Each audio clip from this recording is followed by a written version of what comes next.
So I'm having some pain in my hand joint for last 4 months, and it is increasing day by day. I went to my GP. He has done some test, and it has found that I have some sorts of blood abnormalities. Also, my ESR is very high, and he gave me some painkillers like paracetamol and NSAIDs, and but pain is still there. I'm here to talk to you for my further management.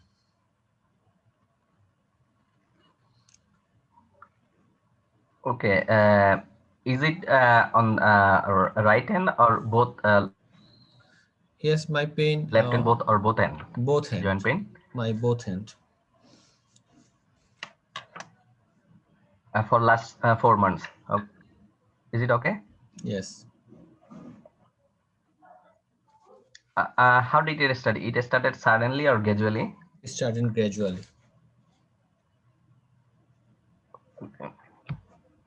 Do you have any morning stiffness Yes, I of have. your? Okay. How long does it last? How long does it take to make it easy? About 1 hour. Okay. Uh, does the pain progress as the day goes on, or it becomes easier for you as the days goes on? Yes, it become less as the days goes on, but it persists throughout the day, but less. Okay. Okay. Do you have pain any other joint of your body? No, only hand joints. Okay. Uh, is there anything that makes does the pain is there anything that makes your pain better? Yes, I tried some painkiller. Sometimes it helps, but nowadays it is not working. Okay. Anything that makes your pain worse? No. Yeah, Deepajda, this is station 5. Okay.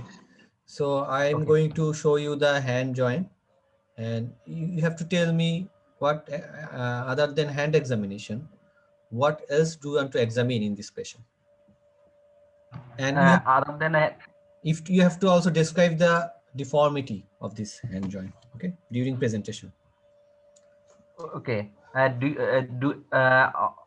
On examination of your hand, there is subcutaneous nodule on the dorsum of your both hand, and there is uh, এটা আপনি পরে বললেও হবে, প্রেজেন্টেশনের সময় বলেন, এখন আপনি দেখে রাখেন জাস্ট এক্সাম হেডটা, আর কি কি এক্সামিন করতে চান, what else do you want to examine other than hand joint? okay. I want to check the eye, okay. if there is any uveitis or scleritis or episcleritis present or not. No, no, not present.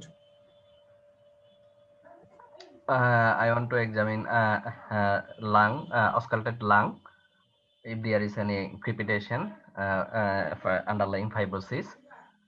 There is a fine and respiratory capitation. Okay, then I want to examine tummy, especially if there is any splenomegaly or organomegaly present or not. Okay, no need. And cardiovascular system also, auscultation of the heart. Why? There is a fluency or pericardial effusion, Okay, proceed. and overall survey of the skin, Okay, if there is any subcutaneous nodule present or not. okay.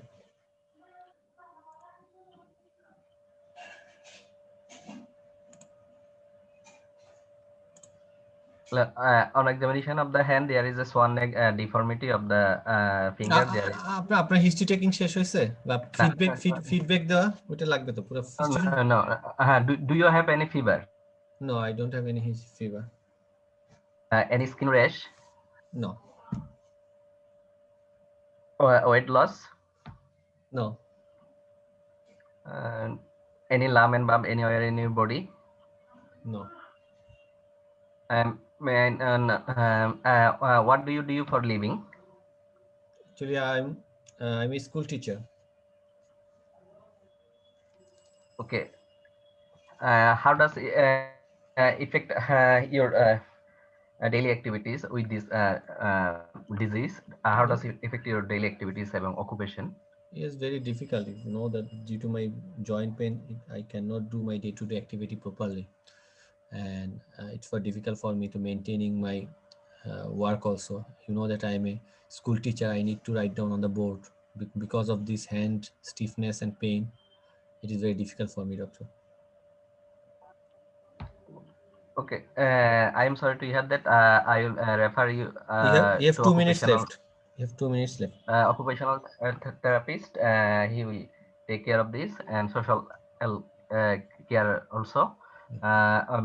On examination of hand, there is swan neck deformity of hand, ulnar deviation, and there is a subcutaneous nodule under some of the hand. Based on history and physical examination, it seems to me that you might have rheumatoid arthritis of both hands. That is due to inflammation due to misdirected immune system affecting your joint, small joints of your hand. But I have some other differentials in my mind. To rule out this differential, I want to do some test, blood test, and imaging of your hand. Do you have any concern? Okay, is it curable, doctor? Uh, I am afraid to say that it is totally not curable, but we have some good medication. We can give you medication to control your disease, to control your disease. Okay, okay, thank you. Time is up. আচ্ছা, so এখন আপনার question, আপনার সময় শেষ। হ্যাঁ, এক্সামিনেশনের part হিসেবে এখানে যেটা হচ্ছে হ্যান্ড এক্সামিনেশনটা আপনি তো করে দেখাইতে পারেন নাই। হ্যাঁ, তো জি, হ্যান্ড এক্সামিনেশনটা কিভাবে করতে হবে সেটা আমি হয়তো পরবর্তীতে একটা ভিডিওতে দেখাবো। তাহলে আপনাদের জন্য আজকে তাহলে আপনার জন্য ইজি হবে। হ্যাঁ, আজকে তো আমি দেখাতে পারতেছি না, তো আমি চাইবো একটা ভিডিও করে হ্যান্ড এক্সামিনেশনটা আপনাদেরকে দেখাবো। যাই হোক, জি। এখন আপনি এই কোশ্চেনগুলো একটা একটা করে আনসার করেন। Tell me about your findings. Uh, on hand examination, there is um, on inspection there is subcutaneous nodule under dorsum of the end and swan neck deformity and ulnar deviation also. On auscultation of the lung, there is crepitation and there is no organomegaly. Okay.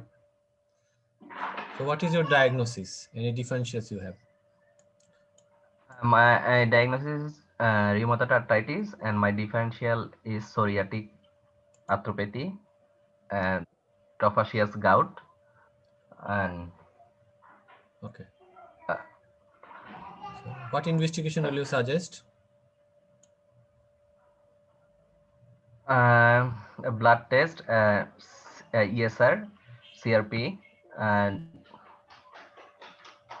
rheumatoid factor, NTCCP, X-ray of both hand, uric acid, Hmm. and, and this is the test I want to What do. what what what will you find? What will be the findings of X-ray in case of rheumatoid arthritis in the hand? Uh, erosive, erosive arthritis, destruction of the articular surface of the joint. Okay. Anything else? Specific findings? Periarticular osteopenia also. Okay, ঠিক আছে. How will you manage? Uh, uh, I form a multidisciplinary team including joint doctor, uh, occupational therapist, and specialist nurse, and I prescribe some medication including NSI, oral prednisolone, এবং disease modifying anti-rheumatic drug. Okay.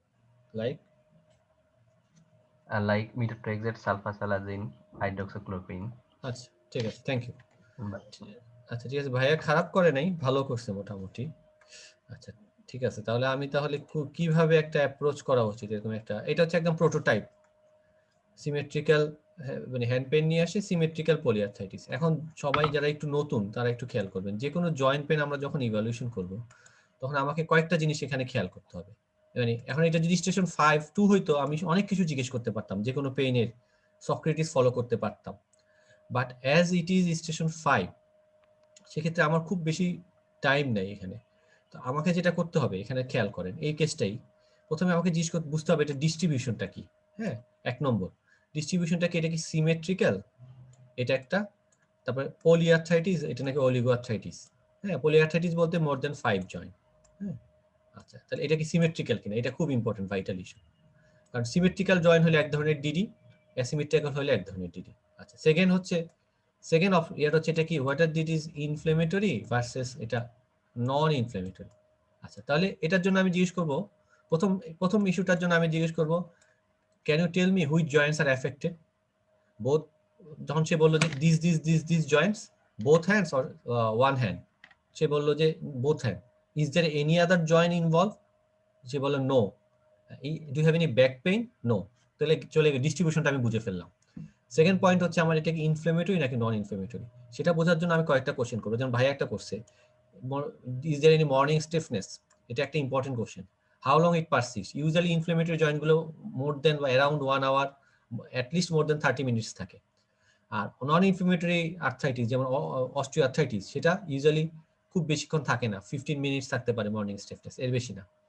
কাজে এটা একটা issue. এটা ছাড়াও আরো দু একটা question করতে পারেন, সেটা হচ্ছে যে ইজ দের এনি রেডনেস, এটা একটা।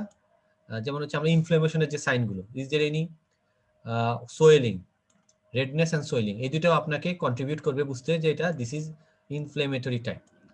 যখন ইনফ্লেমেটরি, যেমন এই পেশেন্টটা ইনফ্লেমেটরি সিমেট্রিক্যাল পলিআর্থ্রাইটিস, তাহলে এখানে খুব বেশি ডিফারেন্সিয়াল আসবে না। একটা হচ্ছে আরএ, হ্যাঁ, তখন এই কয়েকটা কথা জিজ্ঞেস করার পর আপনি আপনার মাথার মধ্যে অন্য সব জয়েন্ট পেইন অন্য কজগুলো বাদ দিয়ে শুধু থাকবে আরএ, সোরিয়াটিক আর্থ্রাইটিস। হ্যাঁ, আরেকটা থাকবে হচ্ছে আপনার এসএলই।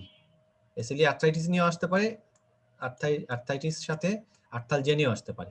আরেকটা যদি এটা যদি ধরেন 1 মাসের কম হইতো, সেক্ষেত্রে আরেকটা আর্থ্রাইটিস এরকম হইতো, সেটা হচ্ছে ভাইরাল আর্থ্রাইটিস। হ্যাঁ, আচ্ছা তাহলে এই 4টার বাইরে আর আসতেছে না, যেহেতু 4 মাস হচ্ছে ভাইরাল আর্থ্রাইটিস বাদ।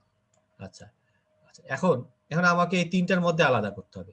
3টার মধ্যে আলাদা করতে হইলে মানে মেইন এই 3টার মধ্যে কমন কোনটা, আরে কমন প্রেজেন্টেশন সিমেট্রিক্যাল পলিআর্থ্রাইটিস হচ্ছে আরে।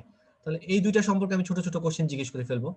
এটা করা উচিত ছিল যে ভাইয়া তখনই সাথে সাথে জিজ্ঞেস করা উচিত ছিল যে do you have any rash, any family history of rash. কারণ সোরিয়াটিক আর্থ্রাইটিসে অনেক সময় র্যাশটা জয়েন্ট পেনের আগেও আসতে পারে।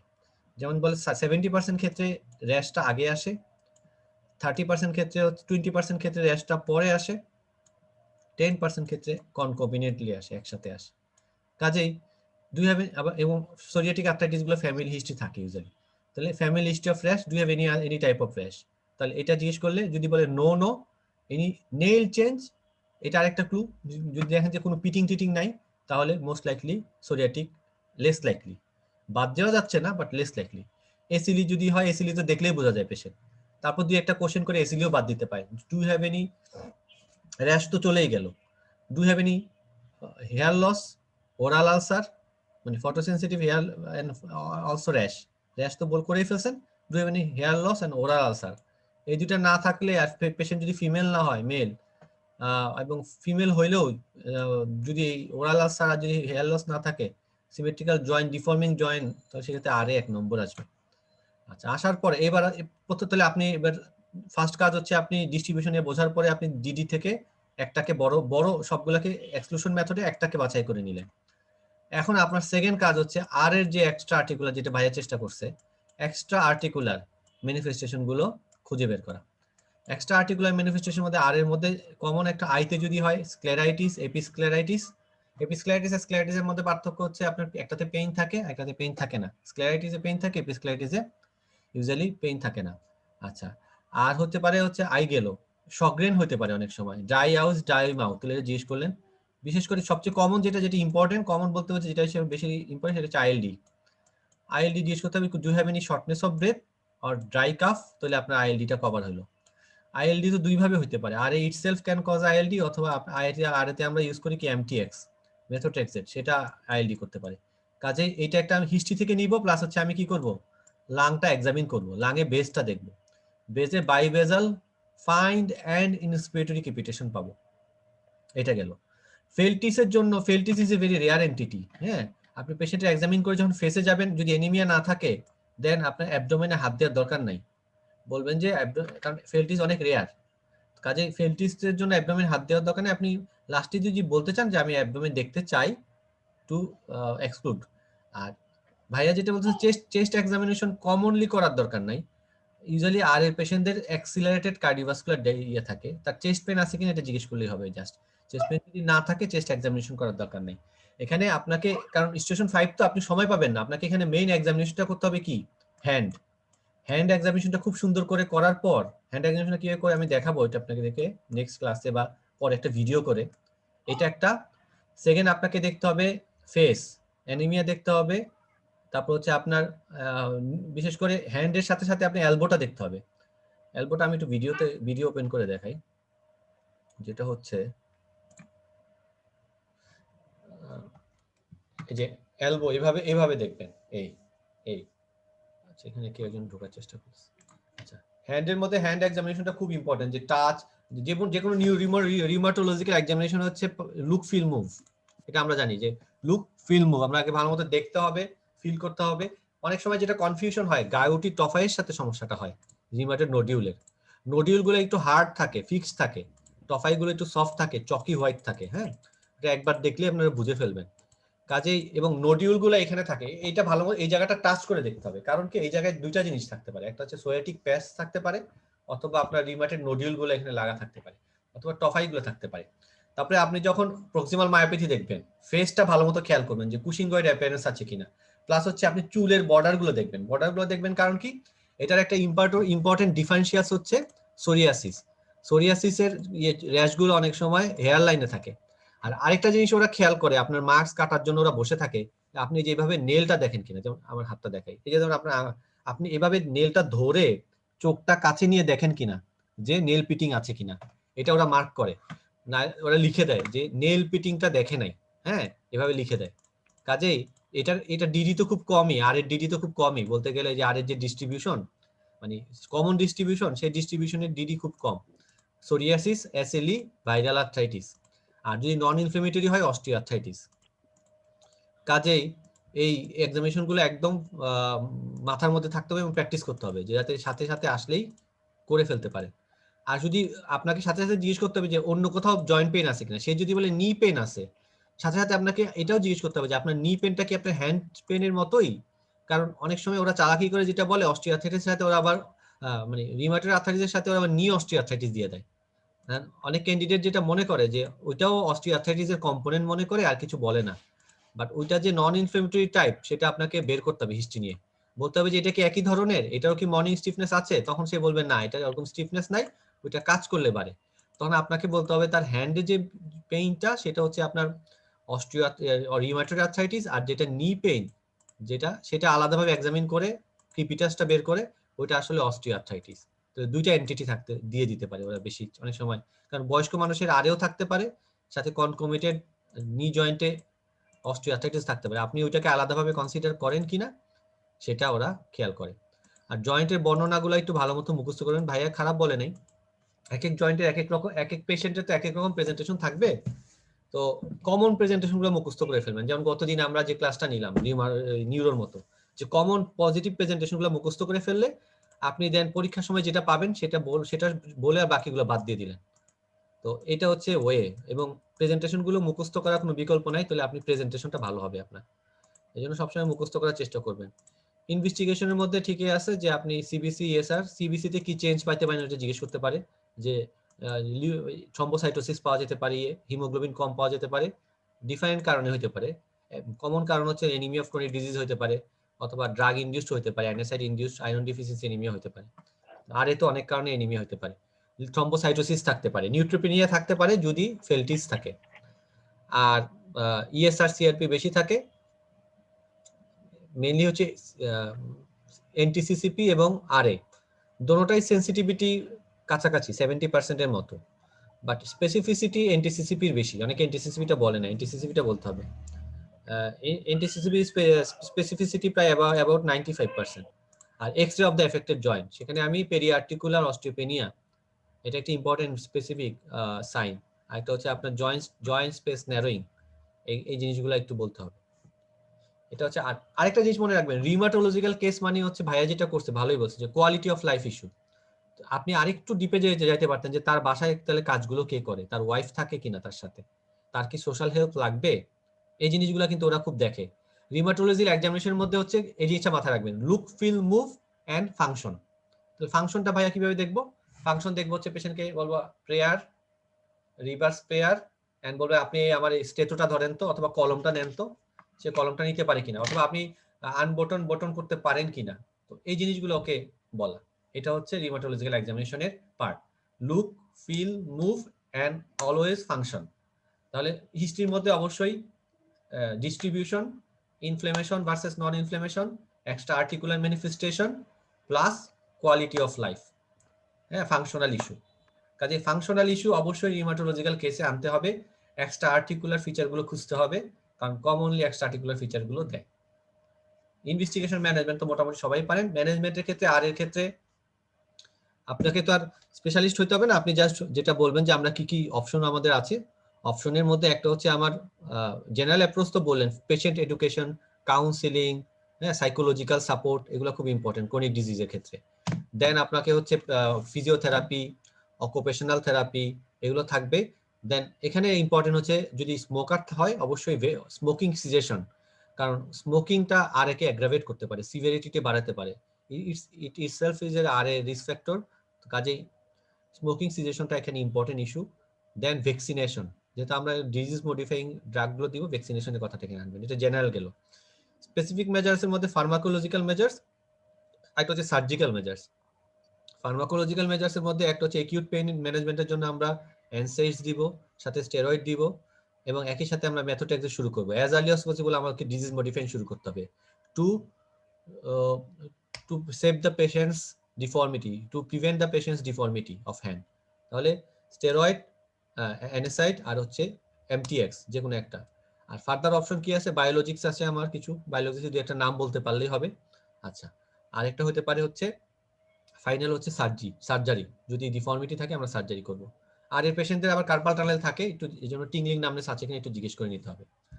আরেকটা, এটা হচ্ছে একদম প্লেন কেস, সহজ কেস, একদম নোভিসদের জন্য কেস, হ্যাঁ।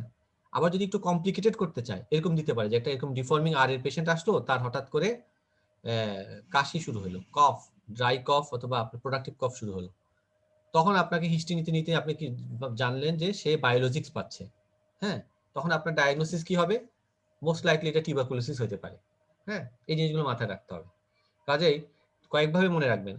প্রথম, যারা একদম নতুন তারা আগে ইনিশিয়ালি আর এর কমন আর এর প্যাটার্নটা ইয়ে করার সাজান, সাথে সাথে কয়েকটা জিনিস চিন্তা করবেন, আদার ভাবে কিভাবে পরীক্ষা দিতে পারে আর এর পেশেন্টকে, কি কমপ্লিকেশন, আইএলডির সাথে আর এ দিতে পারে, অথবা মেথড স্টেরয়েড পাচ্ছে কুশিং উইথ আর এ দিতে পারে, অথবা আপনার সে ওই লেফলুনেমাইড পাচ্ছে, তার হাইপারটেনশন ডেভেলপ করছে কারণ ড্রাগের কমপ্লিকেশন, তাহলে কমন ড্রাগগুলো কমপ্লিকেশনগুলো দেখে ফেলবেন। অথবা সে মেথোট্রেক্সেট পাচ্ছে, তার আইএলডি ডেভেলপ করছে। তো কাজে এই জিনিসগুলো আপনাদেরকে একটু চিন্তা করতে হবে, নিজে নিজে কল্পনা শক্তি বাড়াতে হবে। আচ্ছা, এটা গেল হচ্ছে আমাদের প্রথম কেস। আচ্ছা, এবার আমাদের সেকেন্ড কেস আমরা যাই।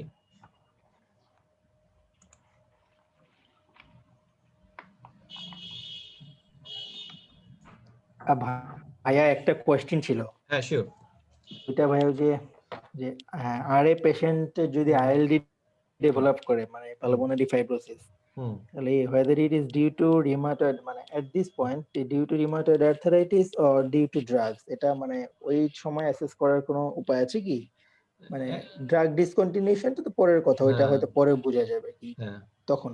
হ্যাঁ, আচ্ছা, এখন প্রথম কথা হচ্ছে যে এটা আসলে প্রথম যে কোনো ড্রাগের সাইড ইফেক্ট দেখা মানে বুঝতে হলে যেটা হচ্ছে টেম্পোরাল রিলেশনশিপটা দেখতে হয়, যে কতদিন ধরে পাচ্ছে, হ্যাঁ। তো আইএলডি ডেভেলপ করতে কিন্তু সময় লাগে। এখন সে যদি ধরো লং স্ট্যান্ডিং সে আরএ পেশেন্ট, আর second long standing RA patient, সে একই সাথে সে এমটিএক্স ও পাচ্ছে, সে লং স্ট্যান্ডিং, ঠিক আছে? সেক্ষেত্রে ক্লিনিক্যালি তুমি আলাদা করা খুব ডিফিকাল্ট। হ্যাঁ, ক্লিনিক্যালি আলাদা করা ডিফিকাল্ট, বাট এখন মানে এটার অ্যাপ্রোচ যে তুমি কিভাবে দুইটাকে ডিফারেন্সিয়েট করবা, সেটা আসলে প্রথম কথা হচ্ছে পেসেস এটা এক্সপেক্ট করে না। এটা মানে পিওর রিমাটোলজিস্টদের মানে কাজ, যে এটা কি আর এর জন্য হচ্ছে নাকি। তখন ওরা যেটা করে কয়েকভাবে করে। একটা হচ্ছে যে মেথোট্রেক্সেটটা বন্ধ করে ওরা স্টেরয়েড দেয়। স্টেরয়েড দিয়ে দেখে যে ইমপ্রুভমেন্ট হচ্ছে কিনা। ইউজুয়ালি যদি এটা ড্রাগ ইনডিউসড হয়, স্টেরয়েডে ওরা রেসপন্স করে, ভালো রেসপন্স করে। বাট যদি আর এর জন্য হয়, মানে পিওর আর এর জন্য যদি আইএলডি হয়, সেক্ষেত্রে ইউজুয়ালি রেসপন্সটা অত ভালো করে না। হ্যাঁ, এটা একটা ওয়ে অফ ডিফারেন্সিয়েটিং। বাট তোমাকে পরীক্ষার ক্ষেত্রে কিন্তু ওরা এটা কখনো জিজ্ঞেস করবে না যে তুমি একটা আইএলডি পেলা, যে এটা কি আর এর কারণে হয়েছে না তুমি ডিফারেন্সিয়েট করো, কিভাবে তুমি ডিফারেন্সিয়েট করো। ক্লিনিক্যালি ডিফারেন্সিয়েট করা ইটস নট পসিবল। এখন টেম্পোরাল রিলেশনশিপ যদি এরকম হয় যে পেশেন্টের অনেক বছর ধরে আরে তার শুরু করছে, এমটিএক্স শুরু করছে রিসেন্টলি, সেক্ষেত্রে most likely this is due to rheumatoid arthritis, not for. আর আদার যদি ফিচার থাকে তোমার এক্সট্রা আর্টিকুলার ম্যানিফেস্টেশনের মধ্যে, যেমন বিশেষ করে রিউমাটয়েড নোডিউল থাকে, যেগুলো marker of severe rheumatoid arthritis, সেসব ক্ষেত্রে আর এর জন্য হওয়ার সম্ভাবনাই বেশি। তবে আলাদা করে এমটিএক্স থেকে আর কে ক্লিনিক্যালি ডিফারেন্সিয়েট করে আমার জানা নাই, মানে আমি বইতে কোথাও পাই নাই। আর কারো কোনো ধারণা থাকলে বলতে, মানে তোমার কি কোনো আইডিয়া আছে বা অন্য কেউ কোনো, যারা রিসেন্টলি পড়াশোনা করে আসছে পার্ট 2, এরকম কোনো যে দুইটা ডিফারেন্সিয়েট করার জন্য কোনো আদার কোনো ওয়ে ক্লিনিক্যালি? আমি যতটুকু জানি ক্লিনিক্যালি ডিফারেন্সিয়েট করা খুব ডিফিকাল্ট, এটা পসিবল না। তোমাকে থেরাপিউটিক ট্রায়াল দিতে পারো তুমি একটা স্টেরয়েডের টু ডিফারেন্সিয়েট। তবে যেটা বলে যে তোমার ড্রাগ ইনডিউসড হলে সেটা বরঞ্চ বেটার, প্রগনোসিসটা বেটার। যদি ড্রাগ ইনডিউসড হয় তুমি ড্রাগটা চেঞ্জ করে দাও, সাথে আচ্ছা ঠিক আছে ভাই, থ্যাংক ইউ। স্টেরয়েড দাও, দেন ইট উইল ইমপ্রুভ, এটাই বল। আচ্ছা, আর এই কোশ্চেন অবশ্য ওরা তোমাদেরকে জিজ্ঞেস করবে না যে তুমি দুইটার মধ্যে কোনটা, তবে তোমাকে বলবে কি কারণে হতে পারে, তুমি ডিডি বলতে পারো যে এটা আর এর কারণে হতে পারে, মেথোট্রেক্সেটের কারণে। এই আর তাহলে এখন সেকেন্ড কেসটা, আচ্ছা কেসটা কি দেখা যাচ্ছে? এখানে কি কোনো একটা সমস্যা? এখানে লেখা আছে প্লিজ মুভ দ্য উইন্ডোজ, এরকম কিছু লেখা আসছে?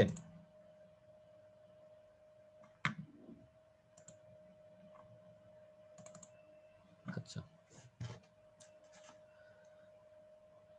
ওকে, আচ্ছা সেকেন্ড কেসটা একটু দেখেন, এটা যে কোনো একজনকে দিয়ে করাবো। আচ্ছা আজকে কে কে আছে দেখি, কে করবে? সবাই করবে আশা করি। আচ্ছা একজনকে জিজ্ঞেস করি। সাইদ মনে হয় আজকে একটু ডিফিকাল্ট সিচুয়েশনে আছে, সাইদ আজকে করতে চাচ্ছে না। আচ্ছা যাই হোক, নাইমা আপা সম্ভবত কোনো একটা সমস্যা আছে। নাইমা আপাও আমাকে টেক্সট করছে, দেখি। আচ্ছা ঠিক আছে, হ্যাঁ আজকে একটু সমস্যায় পড়ছি। আচ্ছা ঠিক আছে। আচ্ছা তাহলে বাকি আছে হচ্ছে doctor Shammi, doctor Omar Faruk. Doctor Omar Faruk কি অবস্থা? হ্যাঁ জি ভাই আসি ভাই, ট্রাই করবো, সমস্যা নেই। আচ্ছা ভেরি গুড। ডক্টর শাম্মী? জি আমি আছি। আচ্ছা থাকলেই হবে, সমস্যা নেই, আপনাকে একটা কেস করাবো। আচ্ছা তাহলে লজ্জা পাওয়ার কিছু নাই, ভুল হবে, সবাই শেকিনেস থাকবে, এটাই তো স্বাভাবিক। বাট না করলে ভয়টা থেকে যাবে, ভয় কাটবে না।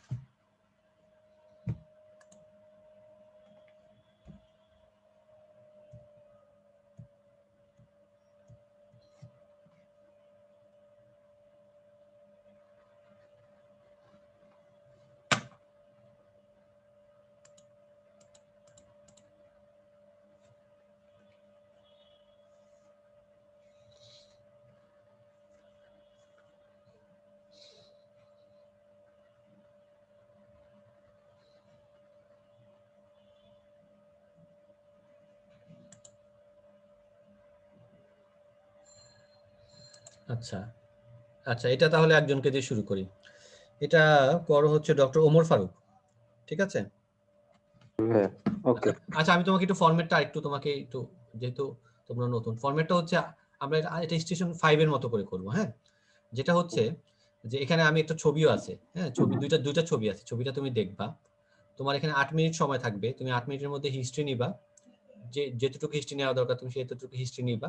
সাথে সাথে তুমি ছবিটা দেখে, ছবিটার যে ডেসক্রিপশন সেটা আমাকে সাথে সাথে বলার দরকার নাই, তুমি এটা মাথায় রাখবা। তুমি আর কি কি এক্সামিন করতে চাও এই পেশেন্টের সেটা বলবা, মুখে মুখে বলবা। দেন আমি এখান থেকে হয়তো 2-1টা ফাইন্ডিংস তোমাকে বলতেও পারি এটা। দেন তুমি পেশেন্টকে ফিডব্যাক দিবা যে তোমার সাসপেক্টেড ডায়াগনোসিস, এটা ফিডব্যাক দেওয়ার পরে তোমার 6 মিনিটের সময় কিন্তু আমি তোমাকে ঘন্টা বাজে মানে ওয়ার্নিং দিব, 8 মিনিটের সময় তোমার ঘন্টা বেজে যাবে, দেন তোমাকে আমি ক্রস করব। ঠিক আছে? তাহলে আমি যখন স্টার্ট করব তুমি স্টার্ট বলো, তুমি শুরু করবে। ওকে, start. Hello, Mr. Douglas. How are you?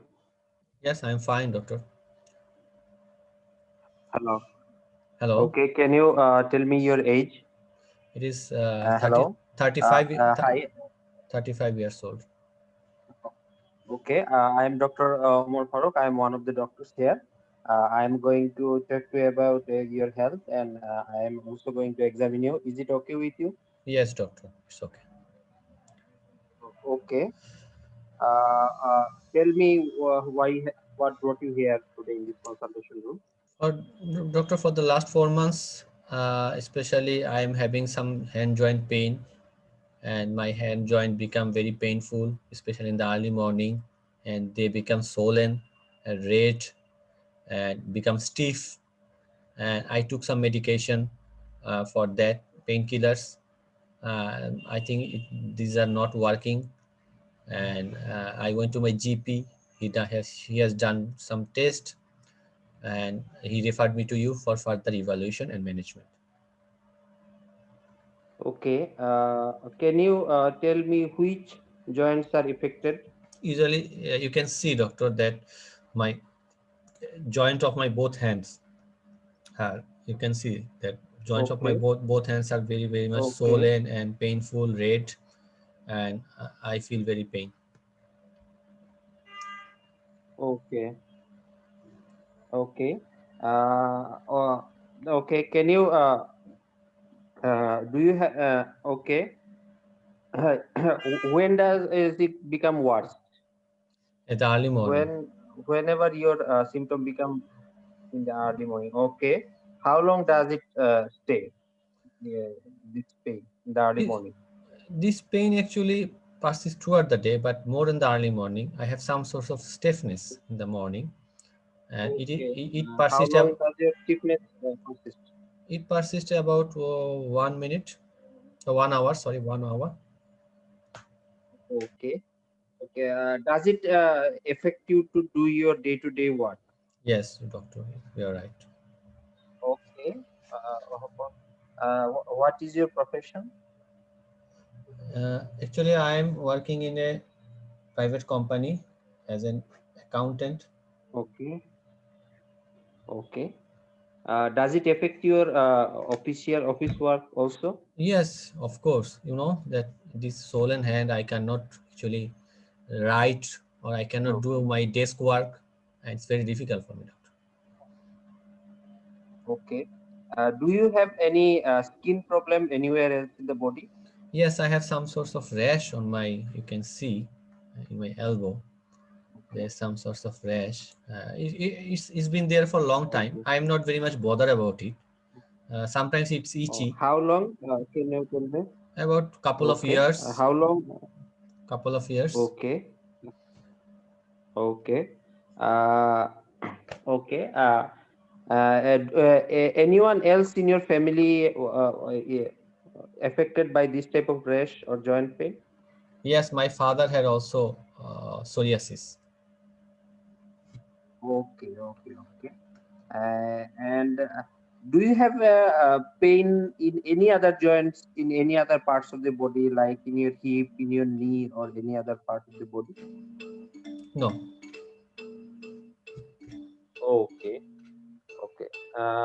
Now I'm going to examine you.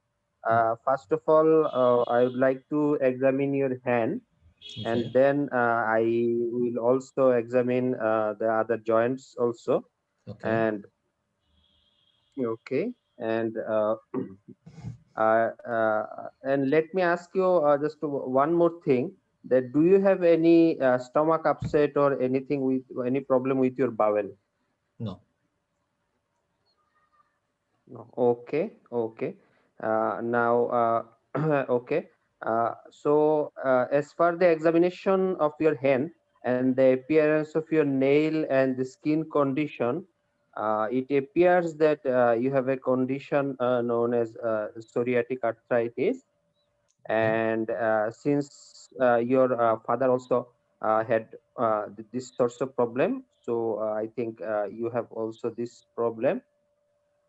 And as per your management, I have some good news for you, that there is a drug called methotrexate, which will help both your joint problem, also your skin problem.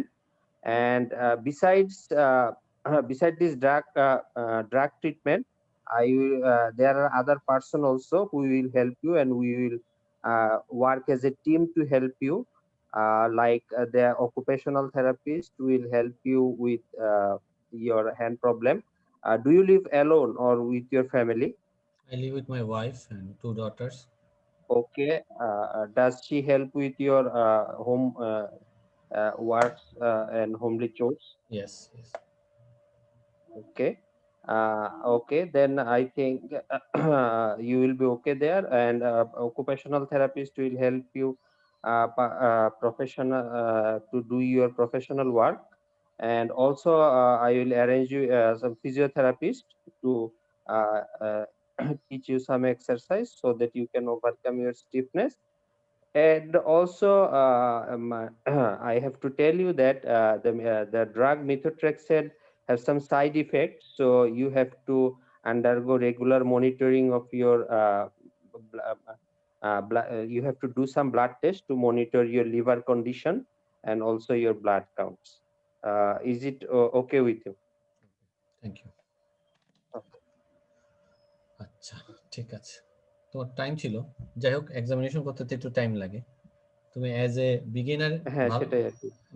ভালোই করছো, খারাপ করো নাই। তো কিছু কিছু জায়গায় একটু আমি তোমাকে যেটা বলবো, প্রথম কথা সবাইকেই বলি, যেটা আছে যে বিশেষ করে যেসব জায়গায় পেশেন্ট পেইন নিয়ে আসবে, হ্যাঁ, পেইন নিয়ে আসবে, যেমন জয়েন্ট পেইন অথবা চেস্ট পেইন, ব্যাক পেইন, তখন পেশেন্ট যখন পেইনের কথা বলবে, তখন কিন্তু তোমার একটা এমপ্যাথি বা সিম্প্যাথি দেখানোর একটা কিন্তু ওয়ে তৈরি হলো। তখন তুমি বলতে পারতা, oh I am sorry for that. হ্যাঁ, তুমি যদি ওকে না বলে, তুমি যখন বলছো ওকে, তুমি তো ওকে বলতেছো, হ্যাঁ, যখন তুমি বলতেছো যে I have solved joint pain, তুমি বলো ওকে, না বলে I am sorry for you, I am sorry for that. ঠিক আছে, তাহলে কিন্তু তুমি এক্সামিনারও বুঝবে যে তুমি ওর প্রতি একটা এমপ্যাথি দেখাইলা। দেন এবং তুমি অন্যদের থেকে আলাদা হইলা, যে অন্যরা যেরকম বলতেছে ইয়েস ওকে, অন্যরা কিন্তু এটাই রেসপন্স করবে, কমন রেসপন্স, যে ওকে ঠিক আছে, ওকে। দেন আপনি বলেন হিস্ট্রি শোনার জন্য সবাই এটা বলবে। তুমি হিস্ট্রি শোনার কথা বাদ দিয়ে তুমি যদি বলো I am sorry for that, I can see that you are passing a very hard time, then এটা কিন্তু অন্যদের থেকে তোমাকে ডিফারেন্সিয়েট করবে। এটা একটা ইস্যু। সেকেন্ড ইস্যু হচ্ছে তোমার জয়েন্ট পেনের ডিস্ট্রিবিউশন তুমি জিজ্ঞেস করছো যে কোথায় আছে না আছে, হ্যাঁ, অন্য কোনো জয়েন্টে আছে কিনা, দ্যাটস ইজ গুড। এবং নেইল চেঞ্জেস তা তো দেখাই যাচ্ছে, তারপর তোমার জিজ্ঞেস করা উচিত ছিল তার কোনো নেইল চেঞ্জেস আছে কিনা, হ্যাঁ, নেইল চেঞ্জ বা কোনো নেইল ডিস্ট্রাকশন আছে কিনা, পায়েও থাকতে পারে, এটা একটা। আচ্ছা, তার র্যাশটা তার হ্যান্ডে আছে, তার আর কোথায় র্যাশ আছে এটা জিজ্ঞেস করা উচিত ছিল না, দ্য ডিস্ট্রিবিউশন, যে কোনো র্যাশটা ইচি আমি বলে দিছি, তার আর তার ফেসে আছে কিনা, তার বিশেষ করে সোরিয়াটিক র্যাশগুলো এক্সটেন্সর সারফেসে হয় এবং অ্যারাউন্ড দ্য স্কাল্প হয়, তারপর হচ্ছে অ্যারাউন্ড দ্য আম্বিলিকাস হয়, তাই না? কাজে আর কোথায় র্যাশ আছে, র্যাশটা খুব সেন্সিটিভ ইস্যু, কারণ অনেক সময় দেখা যায় যে প্রাইভেট পার্টেও কিন্তু র্যাশ থাকে, অনেকে বলতে চায় না, তো এটা জিজ্ঞেস করে নিতে হবে, do have any rash in your private part also, এগুলো জিজ্ঞেস করে নিলা। তাহলে র্যাশের ডিস্ট্রিবিউশনটা জিজ্ঞেস করা দরকার ছিল, সেটা তুমি মিস করছো। আর জয়েন্ট পেনের এটা ঠিক আছে যে তুমি, কিন্তু তুমি এখানে কয়েকটা আমাদের কিন্তু স্টেশন 5-এ অন্য হিস্ট্রিগুলো কিন্তু টাচ করে যাইতে হবে। যেমন তুমি তার আদার কোনো কোমরবিডিটি আছে কিনা জিজ্ঞেস করো নাই, তার কি ডায়াবেটিস হাইপারটেনশন আছে কিনা, এটা একটা ইস্যু। সে আদার কোনো ড্রাগ পায় কিনা, সাপোজ ধরো এই পেশেন্টটাই ধরো একটা তার সাইকিয়াট্রিক সমস্যা আছে, সে লিথিয়াম পায়, ঠিক না? তাহলে কিন্তু তার lithium can aggravate psoriasis and psoriatic arthropathy. এই কেসটা কিন্তু আমি আরেকজনকে করাইছিলাম যে পেশেন্টের, তুমি কিন্তু ওই তার আদার কোনো কোমরবিডিটি আছে কিনা সেটা জিজ্ঞেস করো নাই, কাজে তুমি ওই ফরম্যাটে কিন্তু যাও নাই। প্রথম কথা হচ্ছে ফরম্যাটের আমরা কি জানি, ফরম্যাটের প্রথম পার্ট হচ্ছে আমাকে সিমটম অ্যানালাইসিস, ডিডি গুলো আলাদা করা, এখানে আবার একটা যোগ হয়েছে কি এক্সট্রা আর্টিকুলার ম্যানিফেস্টেশন গুলো খোঁজা। 3 নম্বর পার্ট হচ্ছে আমার আদার হিস্ট্রি। আদার হিস্ট্রির মধ্যে কি ফ্যামিলি হিস্ট্রি তুমি জিজ্ঞেস করছো, বাট আদার মেডিকেল হিস্ট্রির মধ্যে তার ডায়াবেটিস প্রেশার তো কমনলি জিজ্ঞেস করে সবাই, সাথে তার আদার এই ইস্যুর সাথে রিলেটেড কোনো কিছু থাকে আছে কিনা। তো তুমি এটা মেন্টাল ইস্যু একটা আনতে পারতো, বা ড্রাগ হিস্ট্রিটা ইম্পর্টেন্ট। বিশেষ করে রিউমাটোলজিক্যাল ক্ষেত্রে ড্রাগ হিস্ট্রির মধ্যে সবচেয়ে ইম্পর্টেন্ট কোনটা, স্টেরয়েডের হিস্ট্রি নেওয়া। স্টেরয়েডের হিস্ট্রি নেওয়া এবং সাথে হচ্ছে তোমার এটা যেহেতু তোমার তুমি কিছু কিছু ড্রাগ দিয়ে, যেমন কিছু কিছু ড্রাগ দিয়ে সোরিয়াসিস অ্যাগ্রাভেট হয়, এর মধ্যে lithium, beta blocker, anti malarial, ঠিক না, অ্যানেসাইড ইটসেলফ ক্যান কজ অ্যাগ্রাভেশন। কাজে এই তার ড্রাগ লিস্টটা দেখতে চাওয়া উচিত ছিল। এখন সে যদি লিথিয়াম খেয়ে থাকে তাহলে তোমাকে সাইকিয়াট্রিস্টের সাথে কথা বলে লিথিয়ামটা চেঞ্জ করতে হবে। সে যদি কোনো কারণে বিটা ব্লকার খেয়ে থাকে, বিটা ব্লকারটা চেঞ্জ করে অন্য কোনো ড্রাগ দেওয়া যায় কিনা। হ্যাঁ, কাজে এই ইস্যুগুলো কিন্তু ভিতরের ইস্যু। তুমি যেটা করছো প্লেন অ্যাজ এ নিউ কামার, তুমি প্লেন ডায়াগনোসিসের দিকে ছুটছো, বাট তার আদার যে অ্যাসোসিয়েটেড কন্ডিশন, বাট তুমি যেটা ভালো করছো কোয়ালিটি অফ লাইফটা তুমি খুঁজছো, তার বাসায় কে আছে, তার বাসার কাজগুলো কে করে, দ্যাট ইজ ভেরি ইম্পর্টেন্ট। আর আরেকটা এক্সট্রা আর্টিকুলার ম্যানিফেস্টেশন, সোরিয়াসিসের এক্সট্রা আর্টিকুলার ম্যানিফেস্টেশন কি আছে না, আছে নাকি কোনো এক্সট্রা আর্টিকুলার ম্যানিফেস্টেশন সোরিয়াসিসে যেটা এক্সামিনেশন করে আমরা দেখতে পাইতে পারি? আছে না, আপার লোব ফাইব্রোসিস আর হচ্ছে এআর হতে পারে না সেরোনেমে। তো ওইটার জন্য আমাকে চেস্টের বিশেষ অ্যাটলিস্ট আপার লোবটা দেখতে হবে, সাথে হচ্ছে আমার এআর এর জন্য আমরা যে এআর এর মারমারটা আমরা যেখানে সবচেয়ে ভালো শুনি সেটা হচ্ছে কি আমাদের লোয়ার লেফট স্টার্নালেজ, তাই না, ফোর্থ ইন্টারকোস্টাল স্পেসে লেফটে স্টার্নামের লেফটে ওই অংশটা এআর এর মারমারটা ভালো শোনা যায়। কাজেই ওই জায়গায় অসকালটেশন করতে হবে। আর আপারে হচ্ছে তোমার ক্লাভিকলের উপরে শো অফ, কারণ সোরিয়াসিসে খুব কম পেশেন্টের ক্ষেত্রেই কিন্তু তোমার এরকম থাকে, বাট তুমি যদি না করো তখন এক্সামিনার বলবে তুমি তো কোনো এক্সট্রা আর্টিকুলার ম্যানিফেস্টেশন খুঁজো নাই, তোমাকে তখন এটা ধরবে। ঠিক আছে, কাজেই যে কোনো জয়েন্টের জন্য কয়েকটা জিনিস খুব স্পষ্ট মনে রাখতে হবে। একটা হচ্ছে ডিস্ট্রিবিউশন আমাকে দেখতে হবে, এটা ইনফ্লেমেটরি কি নন ইনফ্লেমেটরি এটা খুঁজতে হবে, তার সিভিয়ারিটিটা বুঝতে হবে, দেন এক্সট্রা আর্টিকুলার ম্যানিফেস্টেশন গুলো খুঁজতে হবে, তার ফাংশনাল স্ট্যাটাসটা বুঝতে হবে, তার কোয়ালিটি অফ লাইফটা ইস্যুটা আনতে হবে। এক্সামিনেশনের মধ্যে একই জিনিস, look, feel, move and function. Function is very important. Function হচ্ছে prayer sign, reverse prayer sign, সে আদার কিছু জিনিস ধরে হ্যান্ড এক্সামিনেশনটা দেখলে তার একটু ডিটেলস। আর অবশ্যই লাং এর কথাটা মাথায় রাখতে হবে, লাং এবং কার্ডিয়াক ইস্যু যে বিশেষ করে যে এক্সট্রা আর্টিকুলার। আর সোরিয়াস তুমি এখানে আরেকটা জিনিস তুমি অ্যান্টারোপ্যাথিক আনার চেষ্টা করছো, তোমাকে যেটা চিন্তা করতে হবে যে যখন সোরিয়াটিকের কিন্তু অনেক ধরনের প্রেজেন্টেশন আছে, যখন এটা আর এ লাইক প্রেজেন্টেশন হবে তখন কিন্তু অ্যান্টারোপ্যাথিক এটা ডিডিতে আর আসবে না। হ্যাঁ, যদি এটা ব্যাক পেইন হইতো বা এসিমেট্রিক্যাল অলিগোআর্থ্রাইটিস নিয়ে প্রেজেন্ট করতে পেশেন্টটাই, তখন তুমি অ্যান্টারোপ্যাথিকের হিস্ট্রি আনতে পারতা, ঠিক না? এখানে আনাটা খুব বেশি জরুরি না। এখানে আমার এখানে ডিডি হচ্ছে যেহেতু সিমেট্রিক্যাল পলিআর্থ্রাইটিস, আমার এখানে ডিডি হচ্ছে আর এ আর এসিলি। আর যেহেতু এখানে বোঝাই যাচ্ছে নেইল ইনভলভমেন্ট আছে, ডিফর্মিটি আছে, এসিলি বলতে গেলে ভার্চুয়ালি এক্সক্লুডেড, এখানে থাকে শুধু আর এ। তোমাকে যদি এখানে ডিডি বলতে বলে ডিডি আর এ বলে আসতে হবে। এখানে 1 নম্বর অবশ্যই সোরিয়াটিক, 2 নম্বর হচ্ছে আমার আর এ। হ্যাঁ, এটাই আমাকে ডিডিতে আসতে হবে। আর ইনভেস্টিগেশনের মধ্যে তো মোটামুটি ওই আর এর মতো ইনভেস্টিগেশন করতে হবে, এক্সরে করতে হবে, তবে এক্সরে ফাইন্ডিংসটা জিজ্ঞেস করতে পারি, এক্সরে ফাইন্ডিংস কি পাওয়া যেতে পারে সোরিয়াস? সোরিয়াটিক আর্থ্রাইটিসে হচ্ছে এখানেও destruction of the joint space থাকবে, আর তারপরে হচ্ছে পেরিআর্টিকুলার অস্টিওপেনিয়া থাকবে, আর সাথে একটা স্পেসিফিক একটা ফাইন্ডিংস আছে না যে পেন্সিলিন কাপ অ্যাপিয়ারেন্স, ঠিক না, পেন্সিলিন কাপ অ্যাপিয়ারেন্স, ওইটা যে যখন মানে বলেন আর্থ্রাইটিস মিউটিল্যান্ডস যদি হয় একদম ডিস্ট্রয় হয়ে যায় তখন পেন্সিলিন কাপ অ্যাপিয়ারেন্স হয়। আবার সোরিয়াটিক আর্থ্রাইটিস যদি আবার তোমার স্যাক্রোআইলাইটিস নিয়ে প্রেজেন্ট করে, যেটা মানে সেরোনেগেটিভের ডিডি হিসাবে, সেখানে আবার ফাইন্ডিংসটা আবার এক ধরনের। হ্যাঁ, স্যাক্রোআইলাইটিসের আবার এস অ্যানকাইলোজিং এর স্যাক্রোআইলাইটিসের প্যাটার্নটা এক ধরনের, সোরিয়াটিক আবার আদার্স গুলোর রিঅ্যাক্টিভের কিন্তু প্যাটার্নটা একটু অন্যরকম। ঠিক আছে, একটা হচ্ছে মার্জিনাল সিমেট্রিক্যাল, সেটা হচ্ছে তোমার অ্যানকাইলোজিং এর ক্ষেত্রে, আর এদের ক্ষেত্রে হচ্ছে নন মার্জিনাল এসিমেট্রিক্যাল, ওই বিশেষ করে স্যাক্রোআইলাইটিসের এক্সরেতে যেটা। যাই হোক, তাহলে আমরা symmetrical hand joint, deforming hand জয়েন্টের ডিডি আমি আরেকবার বলতেছি, খুব মনোযোগ দিয়ে শুনেন, যদি সিমেট্রিক্যাল হ্যান্ড জয়েন্ট ইনভলভমেন্ট থাকে, যদি এটা পলিআর্থ্রাইটিস হয়, যদি ইনফ্লেমেটরি হয়, সেক্ষেত্রে 1 নম্বর হচ্ছে আরএ, 2 নম্বর সোরিয়াটিক, 3 নম্বর এসএলই, আর যদি 1 মাসের কম হয় সেক্ষেত্রে ভাইরাল আর্থ্রাইটিস আসতে পারে যদি কোনো ডিফর্মিটি না থাকে। এটা গেল।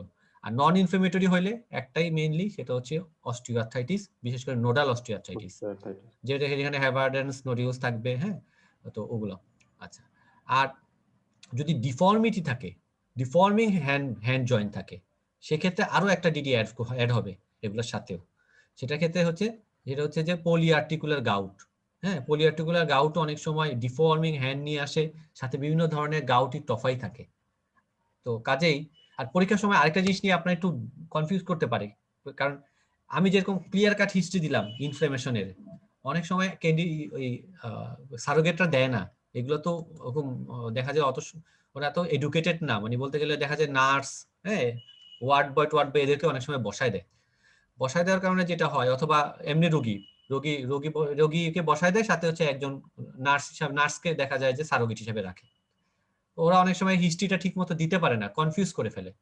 আলটিমেটলি যদি দেখেন যে ডিফর্মিটি আছে, আপনি হিস্ট্রিটা ইনফ্লেমেটরি নাকি নন ইনফ্লেমেটরি বুঝতেছেন না, তখন আপনি কমন ডিডি গুলো বলে আসবেন, আরএ বলে আসবেন, সোরিয়াটিক বলে আসবেন, অস্টিওআর্থ্রাইটিস বলে আসবেন, তারপর হচ্ছে পলিআর্টিকুলার গাউট বলে আসবেন। তো এটা আপনাকে মোটামুটি ডিডি গুলো বলে আসলে আপনি সেফ জোনে থাকবেন। ওরা এখানে চাই হচ্ছে আপনি হ্যান্ড এক্সামিনেশনটা খুব সুন্দর করে করছেন কিনা, ডিফর্মিটি গুলো দেখছেন কিনা, ফাংশনাল ইস্যুটা আপনি অ্যাড্রেস করছেন কিনা, ডায়াগনোসিস পরে। ঠিক আছে, কাজে এই জিনিসগুলো একটু মাথায় রাখবেন, বিশেষ করে রিউমাটোলজিক্যাল কেসের ক্ষেত্রে। আচ্ছা, এরপরে আমরা আরেকটা কেস দেখি। ভাই এখানে একটু বলি ভাইয়া, হ্যাঁ, আমি আমার ইন্টার্ন লাইফে একটা কেস দেখছিলাম আর কি ভাইয়া। আচ্ছা একটা মহিলা সিস্টেমিক স্ক্লেরোসিস, কিন্তু আচ্ছা, ওর কিন্তু একদম জয়েন্ট ডিফর্মিটি গুলা হ্যান্ড জয়েন্টে খুব ওইরকম অনেকটা সাদা সাদা টোপাইয়ের মতো হয়েছিল, আবার কিছু ফ্লেকশন ডিফর্মিটি হ্যাঁ ছিল, হ্যাঁ, অনেকটা মিউটিলেশনও ছিল, কিছু ডিফর্মিটি ছিল, না ওইটা যেটা আবার হয়, স্কিনটা অনেকটা। বুঝছি তুমি যেটা বলছো আমি বুঝতে পারছি। সিস্টেমিক স্ক্লেরোসিস যেটা হয় সেটা হচ্ছে হ্যান্ডের স্কিন টাইট হয়ে যাওয়ার কারণে, হ্যাঁ, ওইখানে অনেক সময় আর্থ্রাইটিস হয়, হ্যাঁ, কিন্তু আর্থ্রাইটিসটা অত প্রমিনেন্ট না সিস্টেমিক স্ক্লেরোসিসে। ওর ওর হ্যান্ডের যে ইয়েগুলো, স্কিনে যে ইয়েগুলো খুব বেশি ইয়ে হয়ে যাওয়ার কারণে ওর ফ্লেকশন কন্ট্রাকচার হয়। আর ও যেটা হলুদ হলুদ যে সাদা সাদা যে এটা, ওটাকে বলে ক্যালসিনোসিস। হ্যাঁ, ওখানে ক্যালসিয়াম ডিপোজিশন হয়।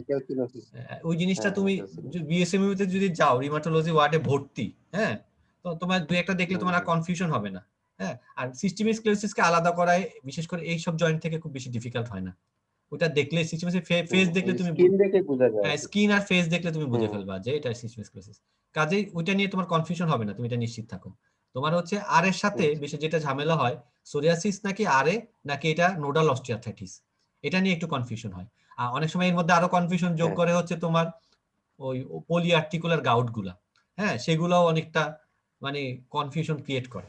আদারওয়াইজ তোমার সিস্টেমিক স্ক্লেরোসিসের সাথে কখনো তোমার পেশেন্টের ফেস দেখলে তুমি বুঝে ফেলবে এটা সিস্টেমিক স্ক্লেরোসিস। কথা বুঝছো? কাজে ওটা নিয়ে তোমার ইয়ে করার দরকার নেই। আচ্ছা, তাহলে কেস 3 এটা একটু দেখেন সবাই, যে কোনো একজনকে করতে দিব।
হ্যালো, ডক্টর শাম্মী আছেন?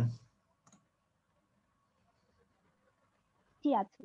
আচ্ছা, আপনাকে দিয়ে করা এটা। হ্যাঁ, তো খুব সহজ কেস তো, এই জন্য আপনাকে দিলাম, যেহেতু আপনি নতুন আর যা পারেন যতটুকু পারেন সব। এটা তো প্রথম কথা হচ্ছে যে পেসেস আরেকটা জিনিস মাথায় রাখবেন, 100% পারফেক্ট হওয়ার দরকার নেই। 100% পারফেক্ট হতে গেলে আপনি কমপ্লিট করতে পারবেন না। মোটামুটি 80% কারেক্ট করতে পারলে, পারফেক্ট হতে পারলে আপনি মোটামুটি ভালো মার্কস পাবেন। পুরো মার্কসই ওরা দেয়। 100% পারফেক্ট হতে গেলে আরো বরঞ্চ ফুল কমপ্লিট হয় না। আচ্ছা, ওকে, start. Hello, I'm Dr. Shammi, Senior House Officer. Are you Mr. Holder, 25 years old? Yes, doctor, you're right. Okay. Please tell me something about your illness. Yes, doctor, I am having some multiple joint pain for last few months.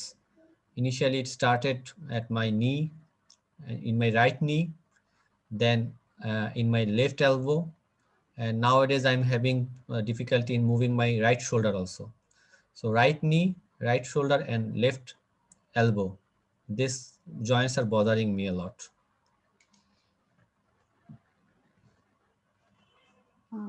I'm sorry to hear that. But for more information, I want to know that. Can you tell me for how long this pain persists? It is, I'm having this joint pain for last Hello? 3 months, for the last 3 months. Is that pain is present whole of the day, or it worsen in a specific time? I think I have pain more in the early morning, but it persists throughout the day. And in early morning, I have some difficulty. I have some stiffness. It's very difficult for me to move my knees, also shoulder. And as the day progresses, I have some less difficulties. Oh, okay. Can you tell me, as you mentioned that you have morning stiffness, how long this stiffness persists?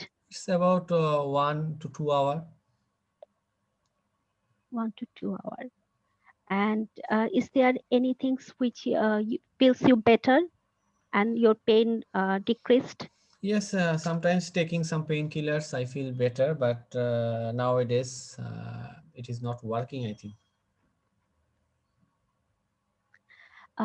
Is this pain is specifically related to any activities? No, I don't think so. But when I try to move the joint, I feel pain.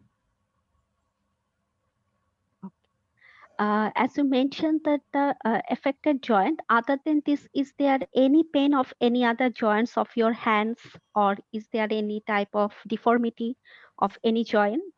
No. All right. Can you tell me, do you have any type of back pain? No. Do you suffering from any type of rash or any type of other abnormalities? No, I don't have no rash. But what abnormalities, doctor? Do you have any fever or other illness? No.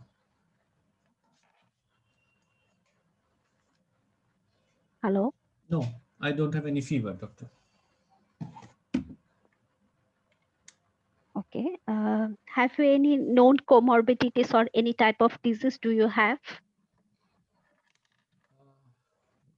No. Like which comorbidity, doctor? Like, do you have any other disease like hypertension, diabetes, or any other chronic disease for which you are taking any type of drugs? No. Um,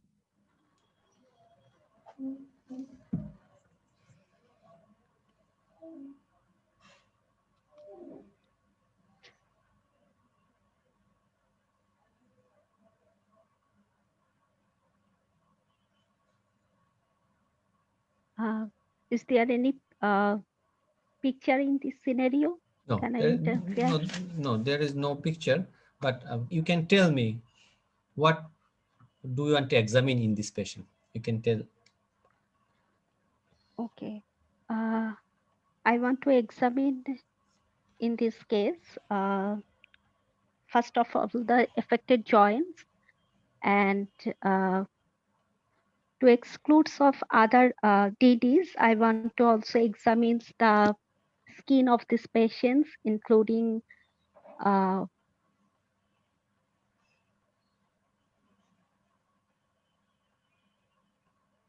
Hello. hello. Yeah. And I also like to examine these joints, as he mentioned that the large joint is mainly involved, but other than I also want to examine the small joints of the hand and also the gait of these patients. Okay. Other than that, any other system or any other part of body other than joint? Any others? Due to excludes the DD, I want to examine the other systemic examinations. Like in this case, as this pain is asymmetrical and mainly the pattern of the joint pain is mechanical type, so my diagnosis is towards the osteoarthritis. But for excludes the other DD, I also want to exclude the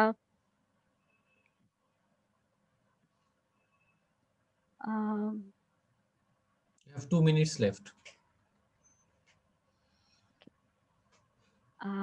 I also want to exclude male patient psoriatic arthritis. Okay. Ankylosing. Actually, in this case, no specific systems is involved. I want to do some investigations for these patients, especially the X-ray of the affected joints আচ্ছা and আপনি the তো others. এখনো কিন্তু মানে এখনো কিন্তু আপনি এক্সামিনারের সাথে যান নাই। হ্যাঁ, আপনি হচ্ছে এখন পেশেন্টের সাথেই। আপনি পেশেন্টকে একটা ফিডব্যাক দেন তার ডায়াগনোসিস সম্পর্কে বা তার সাসপেক্টেড ডায়াগনোসিস সম্পর্কে। After getting the history of your illness and after the examinations, I have a diagnosis, and that is osteoarthritis. And this is a progressive disease. And in this disease, what happened that the joint is actually damaged. For that, you feel this pain. And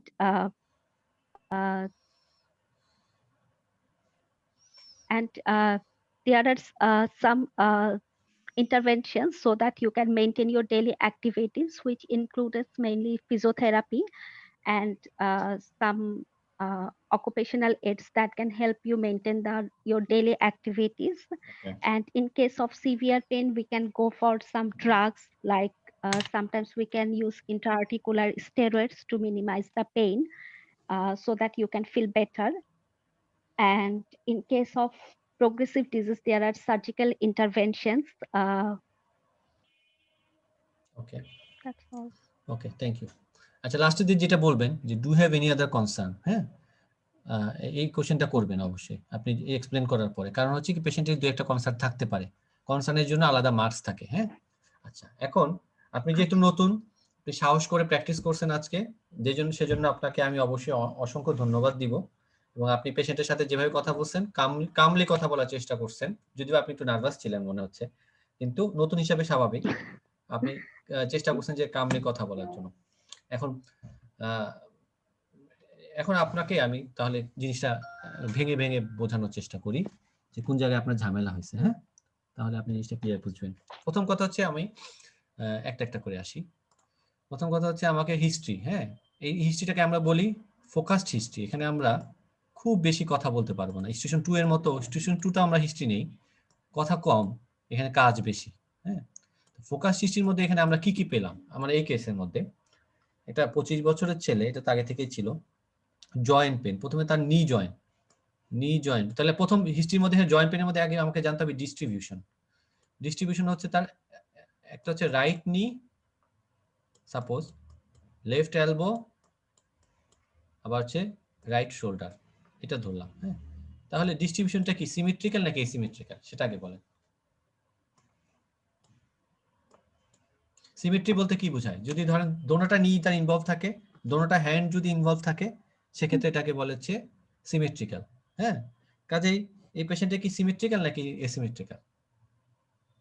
এসিমেট্রিক্যাল ছিল। আচ্ছা, আমি history নেই নাই। না আমি তো বলে, আপনার তো হিস্ট্রি নেওয়ার দরকার ছিল না, আমি তো বলে দিছি যে তার রাইট নি হ্যাঁ, এসিমেট্রিক্যাল। হ্যাঁ এসিমেট্রিক্যাল। আচ্ছা, আমি কিন্তু তার বলছি যে এরপর তাহলে এসিমেট্রিক্যাল আমি বুঝে ফেললাম। আচ্ছা, তাহলে কয়টা জয়েন্ট ইনভলভমেন্ট? 3টা, 1 2 3। তাহলে এটা কি ওলিগো আর্থ্রাইটিস, তাই তো? ওলিগো মানে 2 থেকে 5। আচ্ছা, এসিমেট্রিক্যাল ডিস্ট্রিবিউশন এটা বুঝলাম। এবার আসেন ইনফ্লেমেটরি ভার্সেস নন ইনফ্লেমেটরি, এটা কাজ। এখন এটা প্রথমে তার মর্নিং স্টিফনেস ছিল কি ছিল না? মানে কতক্ষণ ছিল? 1 থেকে 2 ঘন্টা, তাই না? That means morning stiffness present. Morning stiffness is an indication of inflation. এটা একটা। তার রেডনেস ছিল, হ্যাঁ, তার পেইন ছিল বা সোয়েলিং ছিল, এগুলো একটু জিজ্ঞেস করতে হবে। হ্যাঁ, তাহলে যদি এগুলো সব পজিটিভ হয়, মোস্ট লাইকলি এটি এসিমেট্রিক্যাল অলিগোআর্থ্রাইটিস, দ্যাট ইজ ইনফ্লেমেটরি টাইপ। তাহলে এসিমেট্রিক্যাল অলিগোআর্থ্রাইটিস ইনফ্লেমেটরি টাইপের ডিডি কয়েকটা কি কি হতে পারে বলতে পারবেন? এসিমেট্রিক্যাল অলিগোআর্থ্রাইটিস এবং সাথে ইনফ্লেমেশন, সেটা হচ্ছে 4টা ডিডি। একটা হচ্ছে আপনার রিয়েক্টিভ আর্থ্রাইটিস, হ্যাঁ, একটা হচ্ছে সোরিয়াটিক আর্থ্রাইটিস, একটা হচ্ছে অ্যানকাইলোজিং স্পন্ডাইলাইটিস, আর একটা হচ্ছে এন্টারোপ্যাথিক। এই আচ্ছা, এখন আমি এটা বুঝে ফেললাম যে এই 4টার মধ্যে একটা হবে। এটা থেকে আরেকটু শিওর হওয়ার জন্য এই যে এই 4টা এদেরকে একসাথে কি বলে? সেরোনেগেটিভ। হ্যাঁ, এদেরকে বলে কিন্তু সেরোনেগেটিভ। সেরোনেগেটিভের আরেকটা ইম্পর্টেন্ট ফিচার আছে, কেউ বলতে পারবেন? এগুলো ছাড়াও ওদের কি হয়? অ্যান্থেসাইটিস হয়, তাই না? হ্যাঁ, অ্যান্থেসাইটিস হয়। এই জন্য অ্যান্থেসাইটিস বোঝার জন্য উপায় কি? তার কোনো হিল পেইন আছে কিনা। অ্যান্থেসাইটিসটা মেইনলি হয় কি, যে বিভিন্ন জয়েন্টের যে ইনসারশন হয়, ইনসারশন যে জায়গায় হয়, টেন্ডনে ইনফ্লেমেশন হয়। তো মেইনলি আমাদের শরীরের সবচেয়ে বড় টেন্ডন কোনটা? এই অ্যাকিলিস, তাই না? সবচেয়ে শক্ত এই অ্যাকিলিসের ইনসারশন পয়েন্ট। এই জন্য তাকে জিজ্ঞেস করতে হয় তার কোনো হিল পেইন আছে কিনা। তখন আপনি হিলে হাত দিয়ে দেখতে হয়। তাহলে এটা একটা ইন্ডিকেশন দিল যে এটা সেরোনেগেটিভ অলিগোআর্থ্রাইটিস। দ্যাট মিনস এই 4টার মধ্যে একটা হবে। তাহলে এই 4টা থেকে একটা আলাদা করতে হবে কিভাবে? তাহলে সেটা আমাকে জানতে হবে। এন্টারোপ্যাথিকের জন্য আমি কি হিস্ট্রি নিব? বাউল হিস্ট্রি নিব, কারণ আইবিডি, এন্টারোপ্যাথিক মানে আইবিডি অ্যাসোসিয়েশন। তাহলে আমার ইনফ্লেমেটরি বাউল ডিজিজের হিস্ট্রি, কোনো ডায়রিয়া, অ্যাবডোমিনাল পেইন আছে কিনা, এটা। আচ্ছা, সোরিয়াটিকের জন্য আমরা কি হিস্ট্রি নিব? Rash, family history of rash, এটা। রিয়েক্টিভ আর্থ্রাইটিস ইউজুয়ালি ইয়াং পেশেন্টদের হয়, কিসে হয়? রিয়েক্টিভে কি হয়? সেক্সুয়াল হিস্ট্রি থাকে, হ্যাঁ, অথবা একটা ডায়রিয়ার হিস্ট্রি থাকে, তাই না? রিয়েক্টিভ আর্থ্রাইটিসে একটা ভ্যারাইটি আছে না, কি বলে? কে বলতে পারবেন নাম? Reiter's disease. হ্যাঁ, রিটার্স ডিজিজ অথবা রিটার্স সিনড্রোম। হ্যাঁ, তো রিয়েক্টিভ আর্থ্রাইটিসও হতে পারে যেহেতু ইয়াং পেশেন্ট। আচ্ছা, যদি আমি কোনোটাই ক্লু না পাই, সবগুলো এক্সক্লুড করে থাকে কি? অ্যানকাইলোজিং। তাহলে অ্যানকাইলোজিং তখন আমার 1 নম্বর আসবে। তারপরে বাকিগুলো আমি রিয়েক্টিভ তারপর বলতে পারি, দেন আমি আইবিডি অ্যাসোসিয়েটেড বলতে পারি, দেন আমি সোরিয়াটিক বলতে পারি। এখন ক্লু এর উপর ডিপেন্ড করে আমার কোনটা আগে আসবে, বাট ডিডি এই 4টাই। কাজে asymmetrical oligoarthritis inflammatory type with enthesitis is equal to seronegative oligoarthritis. That means 4টা: reactive arthritis, psoriatic arthritis, ankylosing spondylitis অথবা এন্টারোপ্যাথিক আর্থ্রাইটিস। তো 4টা রিলেটেড হিস্ট্রি নেওয়া শেষ। তাহলে আমি এই 4টাকে ডিডিকে আলাদা করলাম। এরপরে আমার কাজ কি? এরপরে কাজ হচ্ছে আমার এক্সট্রা আর্টিকুলার ম্যানিফেস্টেশন গুলো খোঁজা। এখন এই 4টার কিন্তু আবার কিছু স্পেসিফিক এক্সট্রা আর্টিকুলার ম্যানিফেস্টেশন আছে, কারণ আমরা সোরিয়াটিক আর্থ্রাইটিসকে তো অলরেডি আলোচনা করে ফেলছি। সোরিয়াটিক আর্থ্রাইটিসের ক্ষেত্রে আপার লোব ফাইব্রোসিস এবং থাকে, বিশেষ করে কার্ডিয়াক এআর থাকে, ভালভুলার হার্ট ডিজিজ। তারপরে অ্যানকাইলোজিং, এগুলোর ক্ষেত্রে এক ধরনের থাকে, স্কিন ম্যানিফেস্টেশন থাকে, একটা বলে না সার্সিনেট ব্যালানাইটিস, হ্যাঁ, পেনিসের শ্যাফটের মধ্যে ইনফ্লেমেশন থাকে। তারপর হচ্ছে এরকম কয়েকটা ওদের ম্যানিফেস্টেশন থাকে। কোন স্কিন চেঞ্জ জিজ্ঞেস করলে, ওইটা তো ভাইয়া শুধু এই যে রিটার্স স্পেসিফিক। হ্যাঁ, মানে যে কোন প্রত্যেকটার জন্যই আলাদা আলাদা করে থাকে। তো ওগুলো জিজ্ঞেস করতে হবে যে আপনার কোনো প্রাইভেট পার্টে র্যাশ আছে কিনা, অথবা আপনার কোনো কি বলে ডিসচার্জ হয় কিনা, প্রাইভেট পার্ট থেকে কোনো ডিসচার্জ হয় কিনা। আর এদের আরেকটা খারাপ জিনিস হয় সেরোনেগেটিভের, সেটা হচ্ছে কি আইতে এন্টিরিয়র উভাইটিস। হ্যাঁ, তো তার চোখে কখনো রেডনেস হয়েছিল কিনা, বা রেডনেস হয় কিনা, বা এখন রেডনেস আছে কিনা, কাজে এক্সট্রা কোনো কার্ডিয়াক প্রবলেম আছে কিনা, তার কোনো, আমি তার জানি না যে কোনটা। তো প্রত্যেকটা এক্সট্রা আর্টিকুলার ম্যানিফেস্টেশন আলাদা আলাদা টাচ করে যেতে হবে, যেটার সাথে মিলবে সেটা 1 নম্বর ডায়াগনোসিস হবে। তো ওইভাবে আপনাকে তাহলে মেইন কথা মনে রাখতে হবে, প্রথমে হচ্ছে আমাকে ডিস্ট্রিবিউশন আর ইনফ্লেমেশন নন ইনফ্লেমেশন ভাগ করে আমি জয়েন্টের প্যাটার্নে যাব, প্যাটার্ন থেকে আমি একটাকে সিলেক্ট করব, সেই একটাকে সিলেক্ট করতে পারলে তো খুব ভালো, না পারলে অ্যাটলিস্ট আমাকে সবগুলো এক্সট্রা আর্টিকুলার ম্যানিফেস্টেশন গুলো জিজ্ঞেস করা, এন্ড লাস্টে তার হচ্ছে কোয়ালিটি অফ লাইফ ইস্যু। এবং এক্সামিনেশনের ক্ষেত্রেও সেই একইভাবে জয়েন্ট এক্সামিন করা, এক্সট্রা আর্টিকুলার ফিচার গুলো খোঁজা, কোয়ালিটি অফ লাইফ বা ফাংশনাল স্ট্যাটাসটা দেখা। এখানে অস্টিওআর্থ্রাইটিস আসবে না, কারণ এটা অস্টিওআর্থ্রাইটিস ইউজুয়ালি নন ইনফ্লেমেটরি। অস্টিওআর্থ্রাইটিস এভাবে আসে না, ইউজুয়ালি সিমেট্রিক্যাল জয়েন্ট পেইন গুলো আসে মেইনলি। হ্যাঁ, সিমেট্রিক্যাল নি জয়েন্ট পেইন নিয়ে আসতে পারে। যেমন আমি এরপর একটা কেস আমি দেখাবো। আচ্ছা, ডক্টর শাম্মী কি বুঝতে পারছেন আপনার কোন জায়গায় সমস্যা হয়েছে? হ্যাঁ হ্যাঁ বুঝতে পেরেছি। আচ্ছা, তাহলে আপনাকে একটা প্যাটার্নে চলে যেতে হবে যে হ্যাঁ, এই প্যাটার্ন হলে আমার এই ডিজিজ গুলো, সিমেট্রিক্যাল পলিআর্থ্রাইটিস হলে হ্যান্ড জয়েন্ট হলে আমাকে সোরিয়াটিক আরএএসএলই ভাইরাল। হ্যাঁ, আবার যদি অথবা নোডাল অস্টিওআর্থ্রাইটিস, আবার যদি আপনার এসিমেট্রিক্যাল অলিগোআর্থ্রাইটিস হয় তাহলে সেরোনেগেটিভ গুলা 4টা। কাজে ওইভাবে খুঁজে খুঁজে আপনাকে এবং 4টাকে আলাদা আলাদা করার জন্য কোশ্চেন করতে হবে, প্রত্যেকটার জন্য স্পেসিফিক কোশ্চেন করতে হবে। আচ্ছা, তাহলে এটা হচ্ছে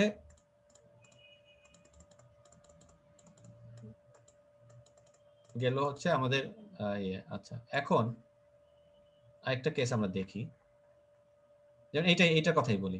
সাপোজ এটা ডিডি চিন্তা করেন, এই কেসটা কিন্তু চেন্নাইতে বারবার দেয়, হ্যাঁ অনেকবার আসছে।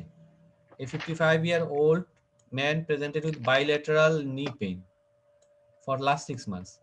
ভিতরে যাওয়ার পরে, এটা আমি আর কাউকে দিয়ে করাচ্ছি না, সে বলবে যে তার পেইনটা কখনো ভালো, গুড ডেজ ব্যাড ডেজ থাকে, তার পেইনে কোনো ইনফ্লেমেটরি সাইন নাই, সে তার হাঁটতে গেলে ব্যথা হয়। তাহলে এটা কি?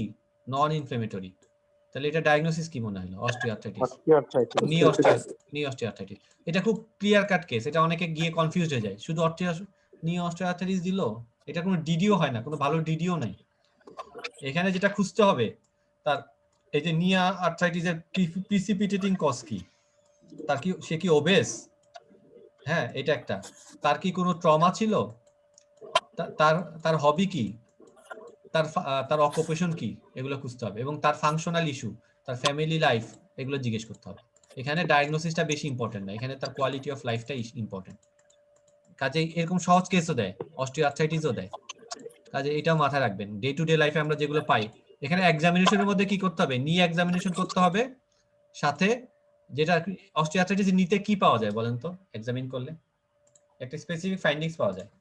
জয়েন্ট ক্রিপিটেশন গুলো হ্যাঁ হ্যাঁ, একটা ক্রিপিটাস পাওয়া যায় ধরলে, না এটা ক্র্যাক করে একটা, ওটা দেখলে বোঝা যায়। সাথে আমাকে জয়েন্ট লাইন টেন্ডারনেসটা দেখতে হবে। বিশেষ করে অস্টিওআর্থ্রাইটিসের সাথে অনেক সময় কি থাকে, বা পিছন দিকে কি ওই ব্যাকার সিস্ট থাকে, হ্যাঁ ওইটা একটু দেখতে হবে ভালো মতো। আর আরেকটা জিনিস থাকে অস্টিওআর্থ্রাইটিসের সাথে, মাসল ওয়াস্টিং থাকে, ডিজিউজ অ্যাট্রোপি হয় আর কি, মেইনলি কোয়াড্রিসেপ মাসলের ডিজিউজ অ্যাট্রোপি হয়। তো এইসব ক্ষেত্রে ম্যানেজমেন্ট অপশনগুলো হচ্ছে মাল্টিডিসিপ্লিনারি, বিশেষ করে জয়েন্ট, বিশেষ করে মাসল স্ট্রেংথেনিং এক্সারসাইজ, এই কথাটা বলতেই হবে। আর আলটিমেটলি ইউজুয়ালি এটার তো কোনো ভালো সমাধান নাই, পেইন কিলার আদার দিয়ে আমাদেরকে ম্যানেজ রাখতে হবে, ইন্টারলেশনাল স্টেরয়েড দিতে পারি। আরেকটা আমরা যেটা করতে পারি লাস্ট রিসোর্ট হচ্ছে জয়েন্ট রিপ্লেসমেন্ট। এই আর এক্সরেতে আমরা কি কি চেঞ্জ পাই, যে অস্টিওআর্থ্রাইটিসের যেমন বেশ কয়েকটা চেঞ্জ আছে না, 4-5টা চেঞ্জ আছে না, যে বলে যে জয়েন্ট স্পেস ন্যারোয়িং, তারপরে কি বলে সিস্ট ফর্মেশন, সাবকন্ড্রাল স্ক্লেরোসিস, হ্যাঁ অস্টিওকন্ড্রাল বডি, এগুলো হ্যাঁ এগুলো ওরা জানতে চায় যে এক্সরে ফাইন্ডিংস কি। তো এগুলো যদি আপনারা বলতে না পারেন তখন কিন্তু আপনার জাজমেন্টে মার্কস কমে যাবে। কাজে সিম্পল জিনিস মনে হতে পারে, কিন্তু সবকিছু অল্প অল্প করে জানতে হবে। আচ্ছা, তাহলে আমরা এই পরের কেসটা যাই। ভাইয়া ওই চেন্নাইয়ের ওই কেসে কি ফার্স্ট মেটাকার্পোফ্যারিঞ্জিয়াল ইনভলভমেন্ট আছে? ওইটা না না, ওইটা নেই, জাস্ট নি, সিম্পল নি। আচ্ছা আচ্ছা, ওই জন্য মনে হয় একটু কনফিউশন হয়ে যায়। হ্যাঁ, ওই সবাই ভাবে যে এত ইজি কেস দিবে, মানে সেটা সবাই কনফিউজ হয়ে যায়। এই কেসটা অনেকেরই আসছে, যেমন আমাদের বিএসএম মধ্যে একজন আপু ছিল, উনি এখন রিউমাটোলজি রেসিডেন্ট, সুমিয়া পুনাম, ওনার এই কেসটা আসছে, ওনার সাথে আমি কথা বলছিলাম। আমি যেভাবে পরীক্ষা দিচ্ছি সেবারও অনেকে আসছে। তো ওরা কি করে যে ডে টু ডে লাইফে আমরা যে কেসগুলো পাই সেগুলোই ওরা নিয়ে আসে, হ্যাঁ অত বেশি কমপ্লিকেটেড কেস ওরা আনে না, এই আর কি। তো কাজেই কমন যে প্রবলেমগুলো আমরা ফেস করি সেগুলো একটু মাথায় রাখতে হবে, কনফিউজ হওয়া যাবে না। আচ্ছা, পরের কেসটা যেটা দেখি, ডিডি কি বলবো? এটা কোনো ডিডি নাই আসলে, এটা কোনো ভালো ডিডি নাই। হ্যাঁ, এটা তুমি প্রিসিপিটেন্ট ফ্যাক্টরগুলো জিজ্ঞেস করতে পারে, যেমন পেশেন্ট ওবেস হতে পারে, বলতে পারে ওবেসিটি একটা প্রিসিপিটেন্ট, অথবা তার কোনো জয়েন্ট ট্রমা ছিল কিনা লং স্ট্যান্ডিং, হ্যাঁ সেটা একটা ইস্যু হতে পারে। তবে কিছু কিছু ডিজিজে আর্লি অস্টিওআর্থ্রাইটিস হয়, হ্যাঁ তো এটা তো ইউজুয়ালি এলডারলি পেশেন্ট দেয়। অনেক সময় যে যদি বেশি কমপ্লিকেটেড কেস করতে চায়, যেমন ব্রোঞ্জ ডায়াবেটিস সাথে দিতে পারে, তাই না, হেরিডিটারি হেরোক্রোমাটোসিস সাথে দিতে পারে অস্টিওআর্থ্রাইটিস। তবে ইউজুয়ালি ওরা এত কমপ্লিকেটেড কেস দেয় না। আচ্ছা ভাইয়া, হেরিডিটারি মানে হিমোক্রোমাটোসিস ব্রাউন থাকলে তো ভাইয়া বলে যে সিউডো গাউটের দিকে চলে যাচ্ছে আবার আরেকদিকে। না, তোমার তো বুঝতে হবে যে জয়েন্টে সিউডো গাউট তো গাউটের মতো প্রেজেন্টেশন হবে, যেটা 6 মাস ধরে আস্তে আস্তে হচ্ছে সেটা অবশ্যই অস্টিওআর্থ্রাইটিস। আর যদি সিউডো গাউটের প্রেজেন্টেশনটা কি, sudden onset of pain, swelling, তাই না, ওগুলো তো ক্রিস্টাল আর্থোপ্যাথি। জি জি। ওইটার প্রেজেন্টেশন মনোআর্থ্রাইটিস, ইউজুয়ালি মনোআর্থ্রাইটিস। কাজেই প্রেজেন্টেশন দেখে তোমাকে বুঝতে হবে। আর যে কোনো জয়েন্টে যদি ফ্লুইড থাকে, অবশ্যই 1 নম্বরের ইনভেস্টিগেশন হচ্ছে ফ্লুইড অ্যাসপিরেশন, কারণ আমাকে on the background of any joint involvement septic arthritis, we must exclude the septic arthritis. যদিও আমি আজকে মনোআর্থ্রাইটিসে কেস দেইনি, কারণ পরীক্ষায় ইউজুয়ালি মনোআর্থ্রাইটিসে কেস দেয় না, কারণ মনোআর্থ্রাইটিসে কেস তো খারাপ কেস, ওরা সেপটিক আর্থ্রাইটিস আগে এক্সক্লুড করে, এই জন্য এই কেসগুলো ইউজুয়ালি দেয় না। মনোআর্থ্রাইটিসের ডিডি গুলো তারপর আমি বলে রাখি। মনোআর্থ্রাইটিস যদি আসে, 1 নম্বর অবশ্যই মাথায় রাখতে হবে, আমাকে এক্সক্লুড করতে হবে to be a safe doctor. 1 number আমাকে এক্সক্লুড করতে হবে হচ্ছে সেপটিক আর্থ্রাইটিস। 2 নম্বর আমার ডিফারেন্সিয়াস হচ্ছে crystal induce arthritis, usually gout অথবা সুডো গাউট, দুটোটা সুডো গাউট অথবা গাউট, যে কোনো একটা ক্রিস্টাল ইনডিউসড হতে পারে। আর তার 3 নম্বর মনে হতে হবে যে মনো আর্টিকুলার প্রেজেন্টেশন অফ ওলিগো আর্থ্রাইটিস, বিশেষ করে সেরোনেগেটিভ গুলো, এবং বিশেষ করে রিঅ্যাক্টিভ আর্থ্রাইটিস, হ্যাঁ ওইগুলো মনো আর্টিকুলার প্রেজেন্টেশন হতে পারে হঠাৎ করে, বিশেষ করে ইয়াং পেশেন্ট। আচ্ছা, আর লাস্টে হতে পারে হচ্ছে রেয়ার হচ্ছে হেমাথ্রোসিস, সেটা অনেকটা মনো আর্থ্রাইটিসের মতো প্রেজেন্ট করতে পারে। কাজে এই 4টা ডিফারেন্সিয়াল। ইউজুয়ালি পরীক্ষায় কখনো মনো আর্থ্রাইটিস আমি দিতে দেখি নাই ইউজুয়ালি, কারণ মনো আর্থ্রাইটিস গুলো তো একিউট, এগুলো তো একদম ইমার্জেন্সি কেস ওরা রাখবে তোমার জন্য পরীক্ষার জন্য, জীবনে রাখবে না। পেশেন্টকে তাড়াতাড়ি করে এগুলো ওরা ফ্লুইড বের করে পরীক্ষা করে ট্রিটমেন্ট দিয়ে দিবে, এই জন্য ইউজুয়ালি পরীক্ষা থাকে না। তবে ডে টু ডে লাইফে আমরা দেখি, হাসপাতালে গেলে দেখি প্রচুর যে মনো আর্থ্রাইটিস, বিশেষ করে septic arthritis is a medical emergency, মানে তো তোমাকে সাথে সাথে অ্যান্টিবায়োটিক দিতে হবে, নাহলে তো পেশেন্ট জয়েন্ট ডিস্ট্রয় হয়ে যাবে। কাজে ওইটা এমনি থিওরিটিক্যাল জানার জন্য ভালো, বাট প্র্যাকটিক্যালি আসলে পাওয়া যায় না পরীক্ষার সময়। আচ্ছা, ব্যাক পেইন, এটা হচ্ছে টিপিক্যাল একটা ব্যাক পেইন, হ্যাঁ এটা না দিয়ে তোমাকে একটু এটিপিক্যাল একটা করাই, এটা হচ্ছে আজিম করো, যেটা এই কেসটা চেন্নাইতে আসে। আমি তো চেন্নাই পরীক্ষা দিয়েছি, এই জন্য আমি চেন্নাই কেসগুলো ভালো জানি। তো এটা আজিমকে দিয়ে করাবো, মানে আর তো কেউ নাই করানোর মতো আজকে। আর ওই কেসটা পরে আমি ডিসকাস করবো। নাইম আপাতত করবেন আজকে বললো, আর শাম্মী করলো, ডক্টর শাম্মী করছে। আচ্ছা, আর হচ্ছে সাইদও আজকে একটু সমস্যা আছে, ঠিক আছে। তাহলে আজিমের আজকে আমাদের এটা লাস্ট কেস। আজিম, এটা তোমাকে 2 মিনিট সময় দিলাম।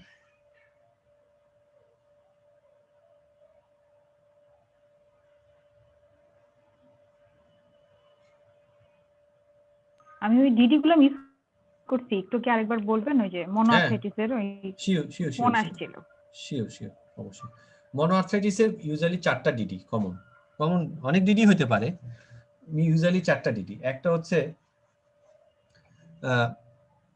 খারাপ ডিডি হচ্ছে আপনার সেপটিক আর্থ্রাইটিস, কারণ এটা আমাকে এক্সক্লুড করতে হবে, আদারওয়াইজ পেশেন্ট এটাই medical emergency.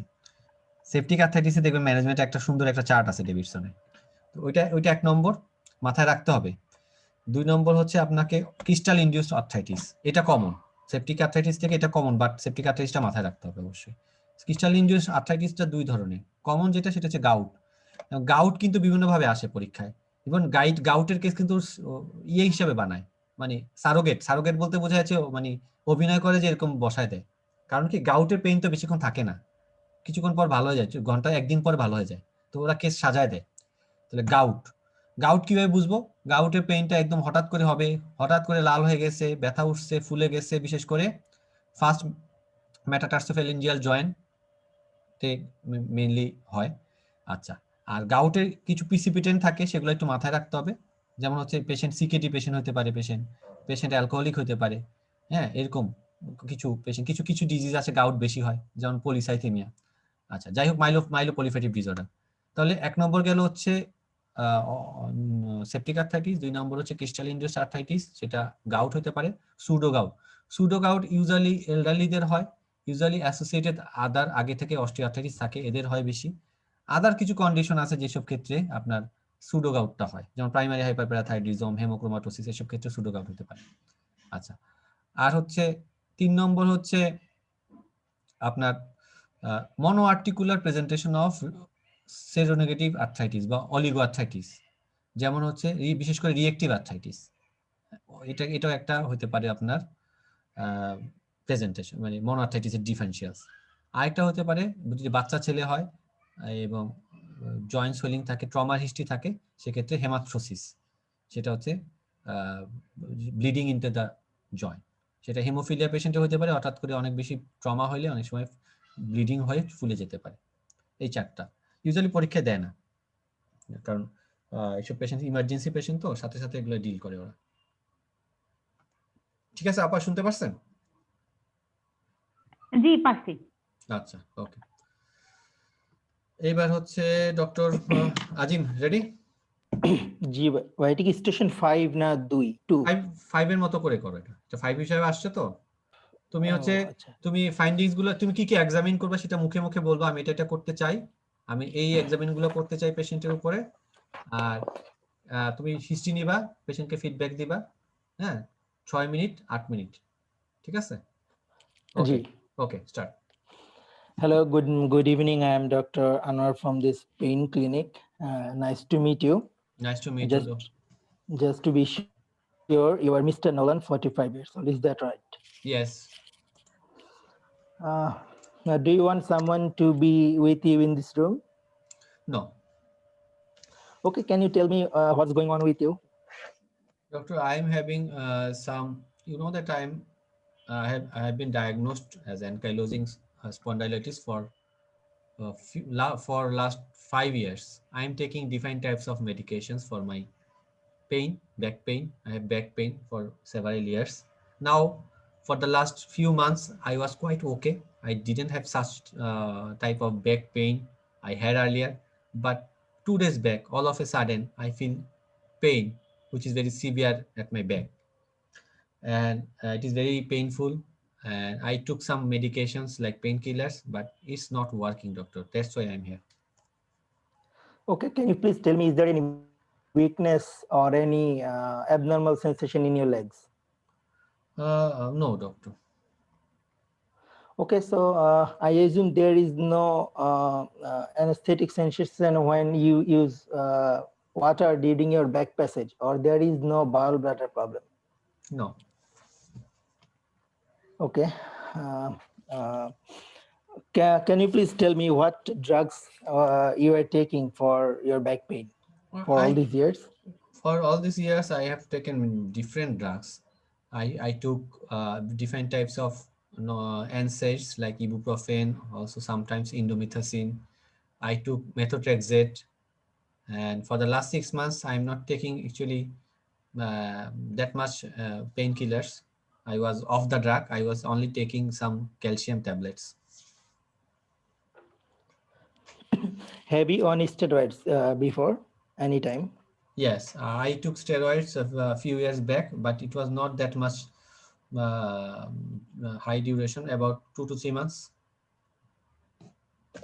Okay, can you please tell me your pain, this new pain for the last 2 days, is this responsive to drugs, oral pain relief painkiller medications? No, it is not working. It is very painful. Okay, can you please point me out that where it is pain? Is it on lower back or it is on your dorsal, that is upper back? It's about just not lower, not that much lower, but you cannot say that that is upper back. It is just above my. Okay. You can touch it. Okay, okay, get it. Okay, can you please tell me, is there any history of trauma in your back? No. Okay. Is there any fever, weight loss, night sweats, or some sort of problems, or for the last few months? No. Have you ever came in contact with a tuberculosis patient in your family or something? No. Have you had any skin infection during venous cannulation or any procedures? No. Have you ever heard or diagnosed for osteoporosis like condition? Please. No. Okay. Do you smoke? Can you please tell me about your smoking and alcohol habits? No, I don't smoke. I don't drink alcohol. Okay. Tell me this pain. Is there anything, if you do anything, this pain gets relieved? Is there any factor like if you exercise or if you do rest, you get relief? No, I don't get any relief. So you was telling me that your pain, is not relieved by rest. No. Okay. So this pain, is it localized to back only, or it has radiation, like it goes on knee or below the knee? No, it's on the back. It's on the back. Okay. This pain is persistent for all time, or it comes and goes? It's persistent for all the time, for last 2 days. Okay, so can you please tell me that is this pain, whether it increases on your movement, coughing, sneezing, straining like this? Yes, it's increase with coughing and sneezing. Do you ever feel relief if you bend forward? No. Okay. Now I want to examine you. I want to. Please tell me who is taking care of you in your home? My wife. Okay. How is this problem affecting your life and day-to-day activities? You know that because of this pain, I cannot do my day-to-day activities. Even it is very difficult for me to go to the toilet, and it's bothering me a lot. Okay, I want to tell you that we can help you with a social networking support and occupational therapist, and we also can help modify your house condition. And if you feel problem much, then you also should avoid driving for the intermittent problem times. And now I want to examine your back for the back and posture from the back, and I want to check the range of motions of spine and is there any EA test, some test for the movement and palpation of the vertebra to find out any localized tenderness, and some test for nerve root compression, like I will elevate your legs, and I will also perform a nervous system, examine the nerves of your lower limbs, and maybe we will have to perform some blood test and some urine test and imaging test. I also almost forgot that is your pain that is limited to back, or it starts from anywhere, then it comes to back? Limited to back. Okay. So do you have any particular concern from me? My concern, why I'm having this problem? Do I need to get admitted? At present, you are having this persistent pain, and we are thinking about an emergency. That we always exclude some emergency conditions, like you are having a chronic condition, and now we are having sudden pain, and we are thinking about any damaged, any problem in your spine, that is in your bones. So we need to exclude. We need to do some imaging and some blood tests, and then to exclude your, if it's not an emergency, then maybe but again, it is a decision by the multidisciplinary team. But all I say at this point, that we need to perform more investigations to confirm, to answer appropriately. Okay, thank you. So what is your diagnosis? Any differentials you have?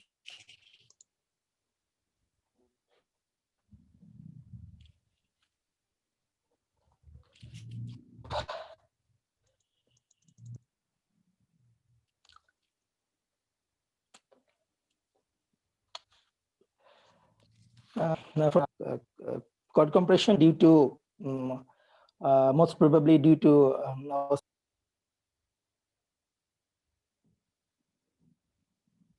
Hello, লাইনটা কেটে গেছিল মনে হয়, শুনতে পাচ্ছেন?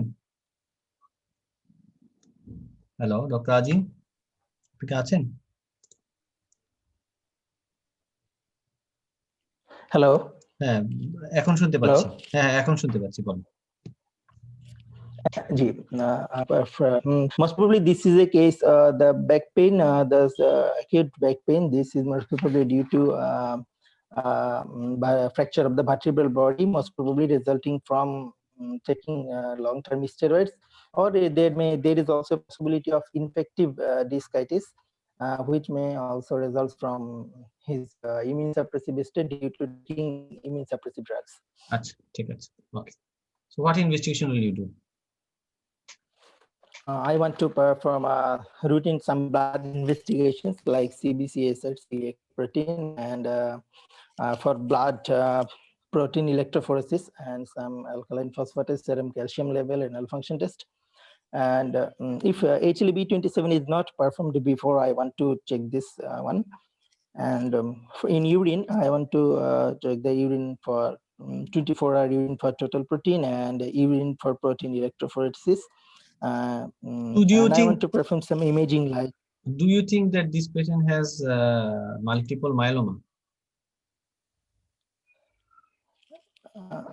Actually, actually it is in my differential diagnosis, because it is a case of vertebral fracture. There is always a possibility, but I don't think it's a distant possibility. I think, though uncommon and distant possibility. আচ্ছা সেক্ষেত্রে because this patient is. আচ্ছা আমি এটা দিয়ে শুরু করি। সেক্ষেত্রে আপনি যেহেতু আপনার একটা ডিফারেন্সিয়াল এখানে কি কট কম্প্রেশন, তাই না? That is very cord compression মানে কি? That is medical emergency. তাহলে আপনাকে সিবিসি না বলে একটা আর্জেন্ট ইনভেস্টিগেশন করতে বলে আপনি কি করাবেন, কি করবেন সেক্ষেত্রে? ও আচ্ছা আচ্ছা আচ্ছা, এমআরআই অফ স্পাইন। হ্যাঁ এটা হচ্ছে ওনার 1 নম্বর ইনভেস্টিগেশন হবে এমআরআই অফ স্পাইন। হ্যাঁ, কারণ আমাকে আগে কট কম্প্রেশন এক্সক্লুড করতে হবে, তারপরে আমি যদি কট কম্প্রেশন পাই সেটার কজ খুঁজবো পরে। সেক্ষেত্রে আমি মাল্টিপল মায়োলোমা হোক, অস্টিওপোরোসিস হোক, সেটা আমার ইস্যু না। আমাকে আগে তার স্পাইনাল কর্ড কম্প্রেশনটাকে রিলিজ করতে হবে। হ্যাঁ, কজ আমি পরে খুঁজবো। কাজে এক্ষেত্রে আপনি যদি সেফ ডক্টর হিসেবে নিজেকে প্রমাণ করতে চান, you need to do an urgent MRI. এই এমআরআই এর সাথে ডিপেন্ড করবে তাকে আপনি বাসায় পাঠাবেন কি পাঠাবেন না। সে একটা প্রশ্ন করলো না যে আপনি কি আমাকে বাসায় পাঠাবেন, তখন আপনাকে বলতে হইতো যে will arrange an urgent imaging of your back, if it comes normal then you can go home safely. ঠিক আছে, আদারওয়াইজ তো সে যেতে পারবে না। এখানে একটা ইস্যু। সেকেন্ড, আপনি হিস্ট্রি খুব ভালো নিছেন, মানে অ্যাজ এ ম্যাচিউর ক্যান্ডিডেট মতো হিস্ট্রি নিছেন। তবে যে কোনো ব্যাক পেইনের হিস্ট্রিটা আপনি আসলে ওইভাবে শুরু করতে পারতেন যে তার এখনকার ব্যাক পেইনটা কি ইনফ্লেমেটরি টাইপ নাকি নন ইনফ্লেমেটরি টাইপ, এটা একটা জিজ্ঞেস করতে পারতেন। আপনি তাকে জিজ্ঞেস করতে পারতেন যে এইবারের যে ব্যাক পেইনটা সেটা কি আগের বারের মতো নাকি আগে যেভাবে তার হইতো, অ্যানকাইলোজিং এর সময় যার পেইন বিশেষ করে মর্নিং স্টিফনেস এগুলো ছিল কিনা সেটা জিজ্ঞেস করা উচিত ছিল। এটা একটা আপনি মিস করছেন। আচ্ছা, আপনি ভালো যেটা করছেন সেটা হচ্ছে আপনি you asked about the neurological feature, any weakness of your limbs, any perianal paraesthesia, এটা জিজ্ঞেস করছেন। দ্যাটস ইজ ভেরি ইম্পর্টেন্ট, কারণ আপনাকে এখানে যেটা প্রমাণ করতে হবে যে ইউ আর সেফ ডক্টর। তো এখন যেটা আমি আপনাকে হিস্ট্রিটা দেই নাই সেটা হচ্ছে ট্রমা। আসলে আমি পেশেন্টের একটা ট্রমার হিস্ট্রি ছিল, সেটা ফল। হ্যাঁ, এখন ট্রমা বলতে কিন্তু এক একজন এক এক কিছু বুঝে, তাই না? ট্রমা বলতে অনেকে বুঝে যে অ্যাক্সিডেন্ট, বাট পেশেন্টের একটা ফল ছিল। মানে আপনি যদি বলতেন do you have any history of fall recently, কারণ কি অ্যানকাইলোজিং এর পেশেন্টদের কি হয়, ওরা কিন্তু এটা প্র্যাকটিক্যাল ওদের পেশেন্ট থেকে ওরা এক্সপেরিয়েন্স থেকেই দিছে। ওদের কিন্তু গেট অ্যাবনর্মালিটিস থাকে, ওরা কিন্তু হাঁটতে পারে না, কারণ ওদের বিভিন্ন ধরনের পোস্টারের সমস্যা থাকার কারণে এসব পেশেন্টদের ফল টেন্ডেন্সি বেশি থাকে। এই ফল হওয়ার কারণে ওদের এই ব্যাক ফ্র্যাকচার হয়ে অলরেডি যেহেতু এটা ইনফ্লেমেটরি কন্ডিশন, অনেক সময় স্টেরয়েড পায়, ওদের আগে থেকেই কিন্তু বোন উইক থাকে, অস্টিওপোরোসিস থাকেই। তো একে তো অস্টিওপোরোসিস, তার মধ্যে আবার ফল, তার মধ্যে ইনফ্লেমেটরি কন্ডিশন, সব মিলায় তাদের একটা অস্টিওপোরোটিক ফ্র্যাকচার হয়ে কট কম্প্রেশন হওয়ার সম্ভাবনা আছে।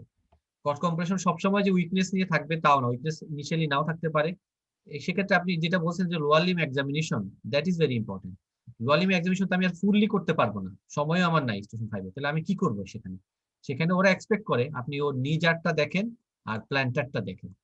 হ্যাঁ, ওই দুটা যদি অ্যাবনর্মাল না থাকে তাহলে আর আপনার কিছু দেখার দরকার নেই। ওইটা তো সাজানো পেশেন্ট, ওইটা নর্মালি থাকে ইউজুয়ালি। হ্যাঁ, কারণ পেশেন্টটা সাজানো, পেশেন্টটা কিন্তু আর মানে কট কম্প্রেশনের পেশেন্ট তার নিশ্চয়ই আপনার সামনে বসায় রাখবে না, সে সাজানো পেশেন্টকে ওরা দেয়। বাট ওরা কিন্তু কিছু ফিচার দেয় যে ও পড়ে গেছিল। এখন যে কোনো লো ব্যাক পেনের আপনি যেটা মাথায় রাখবেন যে কয়েকটা কি রেড ফ্ল্যাগ সাইন আছে, তাই না? এর মধ্যে একটা হচ্ছে মেজর ট্রমা। যেহেতু সে পড়ে গেছে, এটাকে আমরা একটা মেজর ট্রমা হিসেবে ধরতে পারি তার জন্য, যেহেতু তার আগে থেকে বোন উইক। তো সেক্ষেত্রে যদিও বা তার পায়ের মধ্যে কট কম্প্রেশনের ফিচার নাই, আমি এক্সামিন করে পাই নাই, বাট আমরা একটা আর্জেন্ট এমআরআই করবো। এমআরআই যদি নর্মাল থাকে মোটামুটি সে সেফ, কারণ এক্সামিনেশনের সে ভালো আছে, হিস্ট্রির মধ্যেও তার কোনো কম্প্রেশনের ফিচার নাই, বাট যেহেতু তার মেজর ট্রমা আছে সেখানে আমরা একটা এমআরআই করে তাকে অ্যাকসেপ্ট করে নিব। সেই জন্য তাকে বলতে হবে যে to rule out the there is a possibilities that you might have some fracture of your back, and also there might be compression of your nerve of your back, so we need to rule out it by doing MRI. If it is normal, then you can go home safely. কথা বুঝছেন? তো কাজেই শুধুমাত্র অনেক সময় ওরা যেটা বলে দেয়, যেমন ট্রমা বলতে আমি বুঝছি, কিন্তু অনেক সময় এক্সামিনার চালাকি করে বলে দেয় তোমাকে ফলের কথা জিজ্ঞেস না করলে বলবা না, ট্রমা বললে বলবা না, স্পেসিফিকলি সে ফলের কথা জিজ্ঞেস করতে। কথা বুঝতে পারছেন? আমি তো টোটালি কনফিউজড, হ্যাঁ, কোনো দিকেই মিলতেছে না, কিছুই বলতেছে না। অনেক সময় যেটা হয় কি মিলে না, কারণ কি ওরা সাজায় এক ধরনের, কেসটা ওরকম না, সব ফিচার থাকে না। তখন কি করতে হবে, আপনাকে কমন সেন্স ইউজ করতে হবে। যেমন আমি এখানে কয়েকটা ফিচার দেখে আইডিয়া করতে হবে, যেমন আমি কয়েকটা আপনাকে কিন্তু ক্লু দিচ্ছি।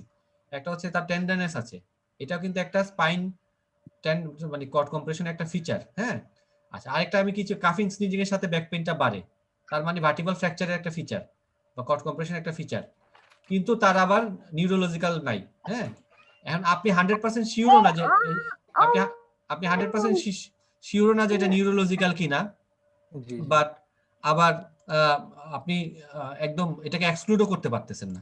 এটা একটা পসিবিলিটি রাখবেন, যেহেতু মেজর ট্রমা হয়েছে আপনি একটা এমআরআই করবেন, দেন আপনি এক্সক্লুড করবেন। আপনি ডিডিতে বলবেন কি যে it may be due to মানে osteoporotic or due to fracture, traumatic fracture, এটা একটা, অথবা due to relapse of ankylosing. হ্যাঁ, অ্যানকাইলোজিং আবার ব্যাক করছে তার, এটা একটা ডিডি। হ্যাঁ, তাহলে দুইটা ডিডি এখানে ওরা শুনতে চায়। এটাও হইতে পারে পড়ার কারণে ফ্র্যাকচার হওয়ার কারণে হইতে পারে, অথবা তার অ্যানকাইলোজিংটা ফেরত আসছে। যদিও বা কোনোটার সাপেক্ষে কিন্তু খুব ভালো কি নাই, প্রমাণ নাই, কিন্তু আপনার তো ডিডি বলতে হবে, আপনি দুইটা ডিডি বলে আসবেন। কাজে সবসময় কিন্তু ব্ল্যাক এন্ড হোয়াইট থাকবে না, এটা হচ্ছে এখানকার শিক্ষণীয়। কিছু কিছু জিনিস আপনি কনফিউজ করবে, বাট আপনি কমন ডিডি গুলো বলে আসবেন, কমন পসিবিলিটিস গুলো বলে আসবেন। ঠিক আছে, এই আর কি। আর সবসময় চেষ্টা করবেন যে সেফ ডক্টর থাকার জন্য, safe, always try to be safe doctor. আর ওই যে আরেকটা জিনিস হচ্ছে যে কমন ইনভেস্টিগেশন দিয়ে শুরু করবেন না, সিবিসি, ইউরিনারেমি, এভাবে গুলো, হ্যাঁ, রুটিন গুলো পরে বলবেন, স্পেসিফিক গুলো আগে বলবেন। ঠিক আছে, আচ্ছা, কারো কোনো কোশ্চেন থাকলে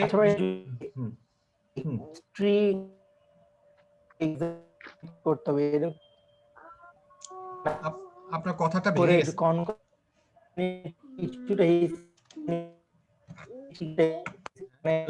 যেমন এই হ্যালো আজিম, যে এই কেসে যদি মানে প্রথমেই পেশেন্ট দু একটা কথা বলে গেটটা দেখে নিলাম।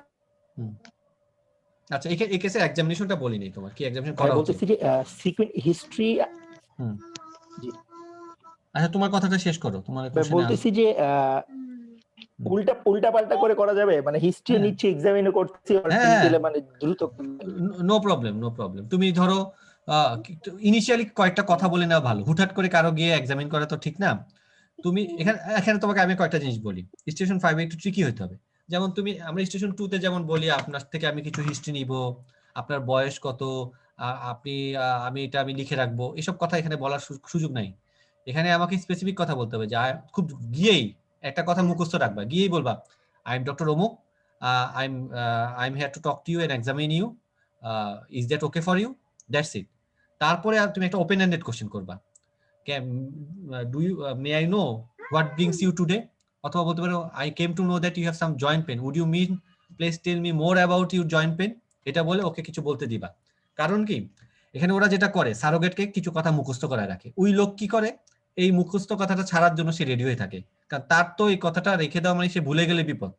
এজন্য সে গড়গড় করে সব বলে দিবে, ও বলার পরে ওকে আটকাবা না, ও ওর সব ইনফরমেশন গুলো তুমি পাওয়ার পরে দেন তুমি ও যেগুলো বলছে সেগুলো আবার জিজ্ঞেস করার দরকার নেই। সে যদি বলে ফেলে অলরেডি ইনফ্লেমেটরি টাইপ, তখন তোমাকে আবার ইনফ্লেমেশন নাকি নন ইনফ্লেমেশন জিজ্ঞেস করার দরকার নেই। ও যদি ডিস্ট্রিবিউশন বলে দেয় ঠিক মতো, তাহলে তুমি সেই ডিস্ট্রিবিউশন না জিজ্ঞেস করে তুমি জিজ্ঞেস করতে পারো আদার অন্য কোথাও পেন আছে কিনা, আদার দেন দিস। কথা বুঝছো? তো ওই এইভাবে তুমি কিছুটা টাইম সেভ করতে হবে। দেন এক্সামিনেশন শুরু করলা, করার পর তোমার মনে হলো কিছু হিস্ট্রি তুমি পরে নিবা, সেটা পরে নাও। আবার কিছু হিস্ট্রি নেওয়ার পর মনে হলো যে আমি এই এক্সামিনেশনটা করি নাই, তুমি আবার বললা যে এক্সামিনেশন করে ফেললা। বাট সবসময় একটা চেষ্টা করবা যে ডিজিজ তো কন্ডিশন কিন্তু সব কাছাকাছি, অল্প কয়েকটাই, সবগুলোর একটা প্যাটার্ন মেনটেন করার চেষ্টা করবা। আর এর জন্য একটা প্যাটার্ন মেনটেন করার চেষ্টা করবা, অ্যানকাইলোজিং এর জন্য একটা প্যাটার্ন মেনটেন করার চেষ্টা করবা। অ্যানকাইলোজিং এর জন্য কি কি এক্সামিনেশন আমরা করব? একটা হচ্ছে ব্যাক, ওটা আমি ভিডিওতে দেখাতে পারলে ভালো হবে, আমি চেষ্টা করবো যে একটা ভিডিও করে তোমাদের দেখাইতে। সেটা হচ্ছে তুমি ব্যাকের মুভমেন্ট গুলো দেখাইতে হবে, দেখতে হবে নেকের মুভমেন্টটা দেখতে হবে এই পেশেন্টের ক্ষেত্রে। হ্যাঁ, দেন তোমাকে দেখতে হবে যে ওর অক্সিপোর্ট ওয়াল টেস্ট, মডিফাইড শোবার টেস্ট করতে চাইবা। দেন ওর বলবা যে I want to do the neurological examination. যদি বলে ডু নিউরোলজিক্যাল এক্সামিনেশন মানে তো তুমি একদম সব নিউরোলজিক্যাল করবা না, তুমি গিয়ে জাস্ট নি জারটা বাড়ি দিবা আর প্লান্টারটা একটা ঘষা দিবা, দ্যাটস ইট। এখানে আর সেন্সরি পাওয়ারটা একটু দেখতে পারো, গ্রস একটা পাওয়ার দেখতে পারো, গ্রস পাওয়ার দেখতে পারো, সাথে হচ্ছে নিজার আর হচ্ছে তোমার প্ল্যান্টার। বাট সেন্সরি ভাইব্রেশন এগুলো দেখার এখানে কোনো সুযোগ নেই, সময়ও নেই। কাজেই তাহলে তুমি ব্যাক টেন্ডারনেসটা দেখা এখানে ইম্পর্টেন্ট। আর হচ্ছে তোমার ওই অ্যানকাইলোজিং এর স্পেসিফিক কিছু এক্সামিনেশন আছে যেটা টিপিক্যাল অ্যানকাইলোজিং আমরা করি, সেটা হচ্ছে মুভমেন্ট, তোমার মডিফাইড শোবার টেস্ট, অক্সিপোর্ট ওয়াল টেস্ট, আর হচ্ছে চেস্ট এক্সপান্সিবিলিটি। এই কয়েকটা জিনিস হচ্ছে মানে এটা তো আর টিপিক্যাল অ্যানকাইলোজিং না, তোমাকে আমি টিপিক্যাল অ্যানকাইলোজিং এর কেসটা আমি দেখাই, তাহলে বুঝতে পারবা সেখানে কি করবো। কারণ এটার মধ্যে আমার এক্সট্রা যোগ হইলো কি, এটার মধ্যে আমার এক্সট্রা কাজ আছে, এক্সট্রা হচ্ছে নিউরোলজিক্যাল এক্সামিনেশন করতে হবে। আর টিপিক্যাল অ্যানকাইলোজিং হলে তোমার নিউরোলজিক্যাল এক্সামিনেশন করার দরকার নাই। সেটা হচ্ছে যেমন এই কেসটা, এই যে 35 year back pain for last 6 months. এখানে তো তোমার কোনো 6 মান্থ ধরে ব্যাক পেইন হচ্ছে, তার মানে তার এটা একিউট কোনো কন্ডিশন না। দেন তুমি শুধু টিপিক্যাল অ্যানকাইলোজিং এর এক্সামিনেশন গুলো করবা। বাট এখানে তোমার টিপিক্যাল অ্যানকাইলোজিং এর এক্সামিনেশন গুলো ছাড়াও যেহেতু তোমার একিউট পেইন, এখানে একটা ইমার্জেন্সি একটা সিচুয়েশন থাকার সম্ভাবনা আছে, সেজন্য তোমাকে অবশ্যই লোয়ার লিম্ব নিউরোলজিক্যাল এক্সামিনেশন করতে হবে।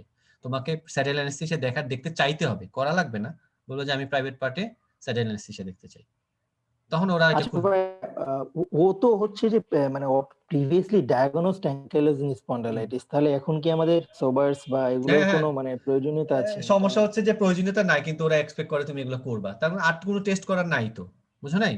তোমাকে তো এক্সামিনেশনের জন্য একটা মার্কস দিবে ওরা, তাই না? তো ওরা এক্সপেক্ট করে যে তুমি, কারণ কি তুমি একটা ডিডি বলবা না যে এটা, প্রথম কথা হচ্ছে আরেকটা জিনিস যেখানে ইম্পর্টেন্ট, তার ডিজিজ অ্যাক্টিভিটিটা কেমন আছে, তার ডিজিজ কি সিভিয়ার আছে, এখন ডিজিজ কি অ্যাক্টিভ আছে, সেটা বোঝার জন্য কিন্তু তোমার মুভমেন্ট গুলো দেখতে হবে, তাই না?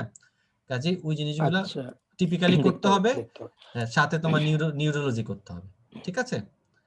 আচ্ছা, আর কারো কোনো কোশ্চেন থাকলে করতে পারেন, যে বিশেষ করে joint pain related, back pain related. আর ব্যাক পেনে সবসময় মনে রাখবেন রেড ফ্ল্যাগ গুলো জিজ্ঞেস করতে হবে, কোনো কারো বিশেষ করে এলডারলি পেশেন্ট যদি হয়।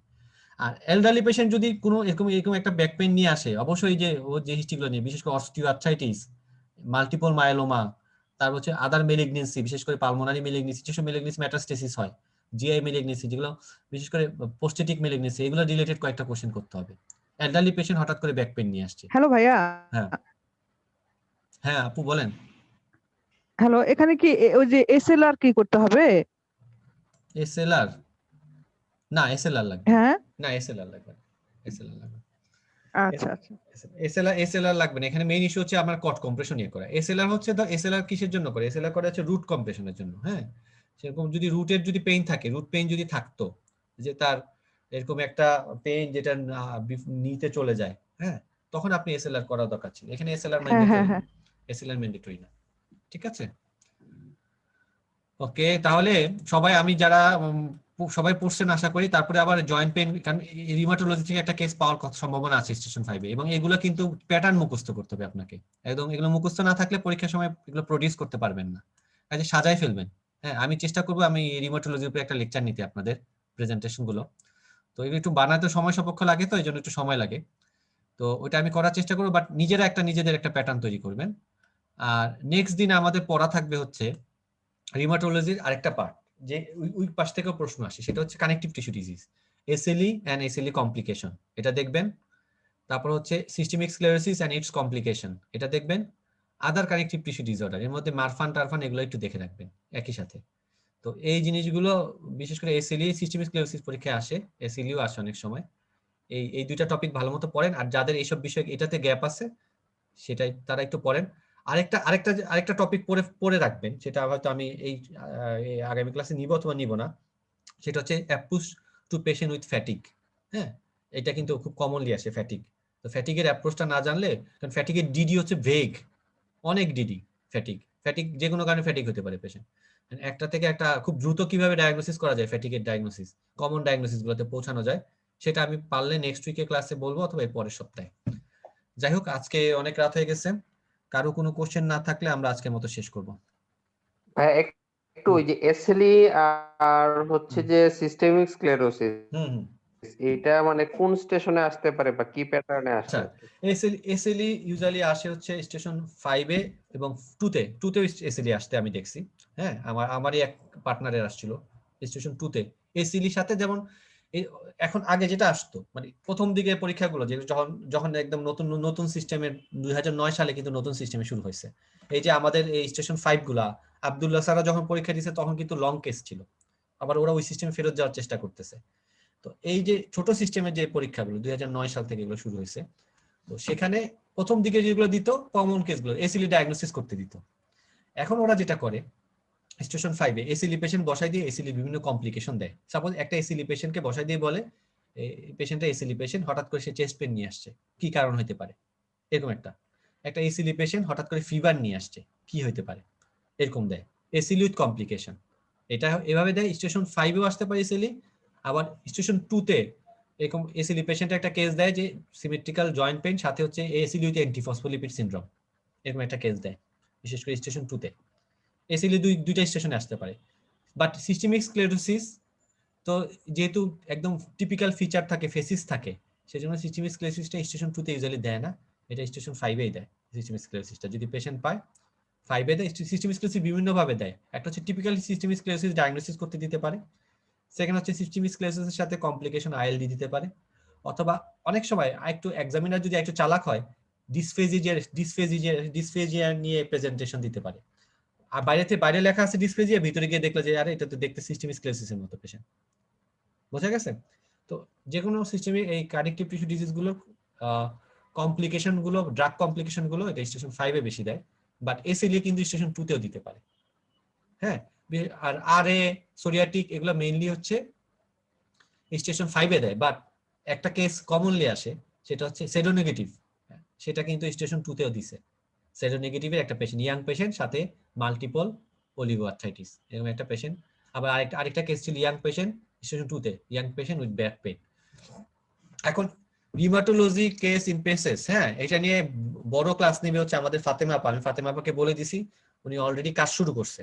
ওই যে যেমন নিউরোলজির উপরে একটা ক্লাস নিল না, এটার উপরে আপনাদেরকে যাতে আপনাদের ওভারঅল একটা পেসেস সম্পর্কে আইডিয়া হয়। আমি তো একদম গ্রসলি মেডিসিনের আইডিয়াটা দিচ্ছি, হ্যাঁ, বাট পেসেসে টিপিক্যাল কি ধরনের কেস আসে সেটা কিন্তু বই যদি আপনি গ্রেড গোল্ডেন একটা ভালো মতো না পড়েন সেটা কিন্তু আপনি আইডিয়া করতে পারবেন না। এই জন্য আমি আপাকে একটু দায়িত্ব দিছি যে আপা অনেকবার এই জিনিসগুলো খুব ভালো, অনেক যত্ন সহকারে করে। তো আপা আগামী 2-3 সপ্তাহে আপনাদের জন্য ওই জিনিসগুলো কালেক্ট করে একসাথে করবে। আপনারা দয়া করে এই 2 সপ্তাহে আপনারা অ্যাটলিস্ট নিজেদের কনসেপশনটা ক্লিয়ার করেন, দেন পেসেসে কি ধরনের কেস আসে তখন ওই জিনিসগুলো আপনারা আর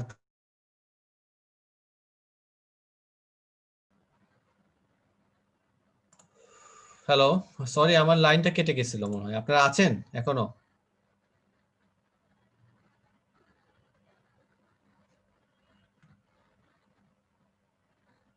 হ্যালো, শোনা যাচ্ছে? হ্যালো, কেউ শুনতে পাচ্ছেন?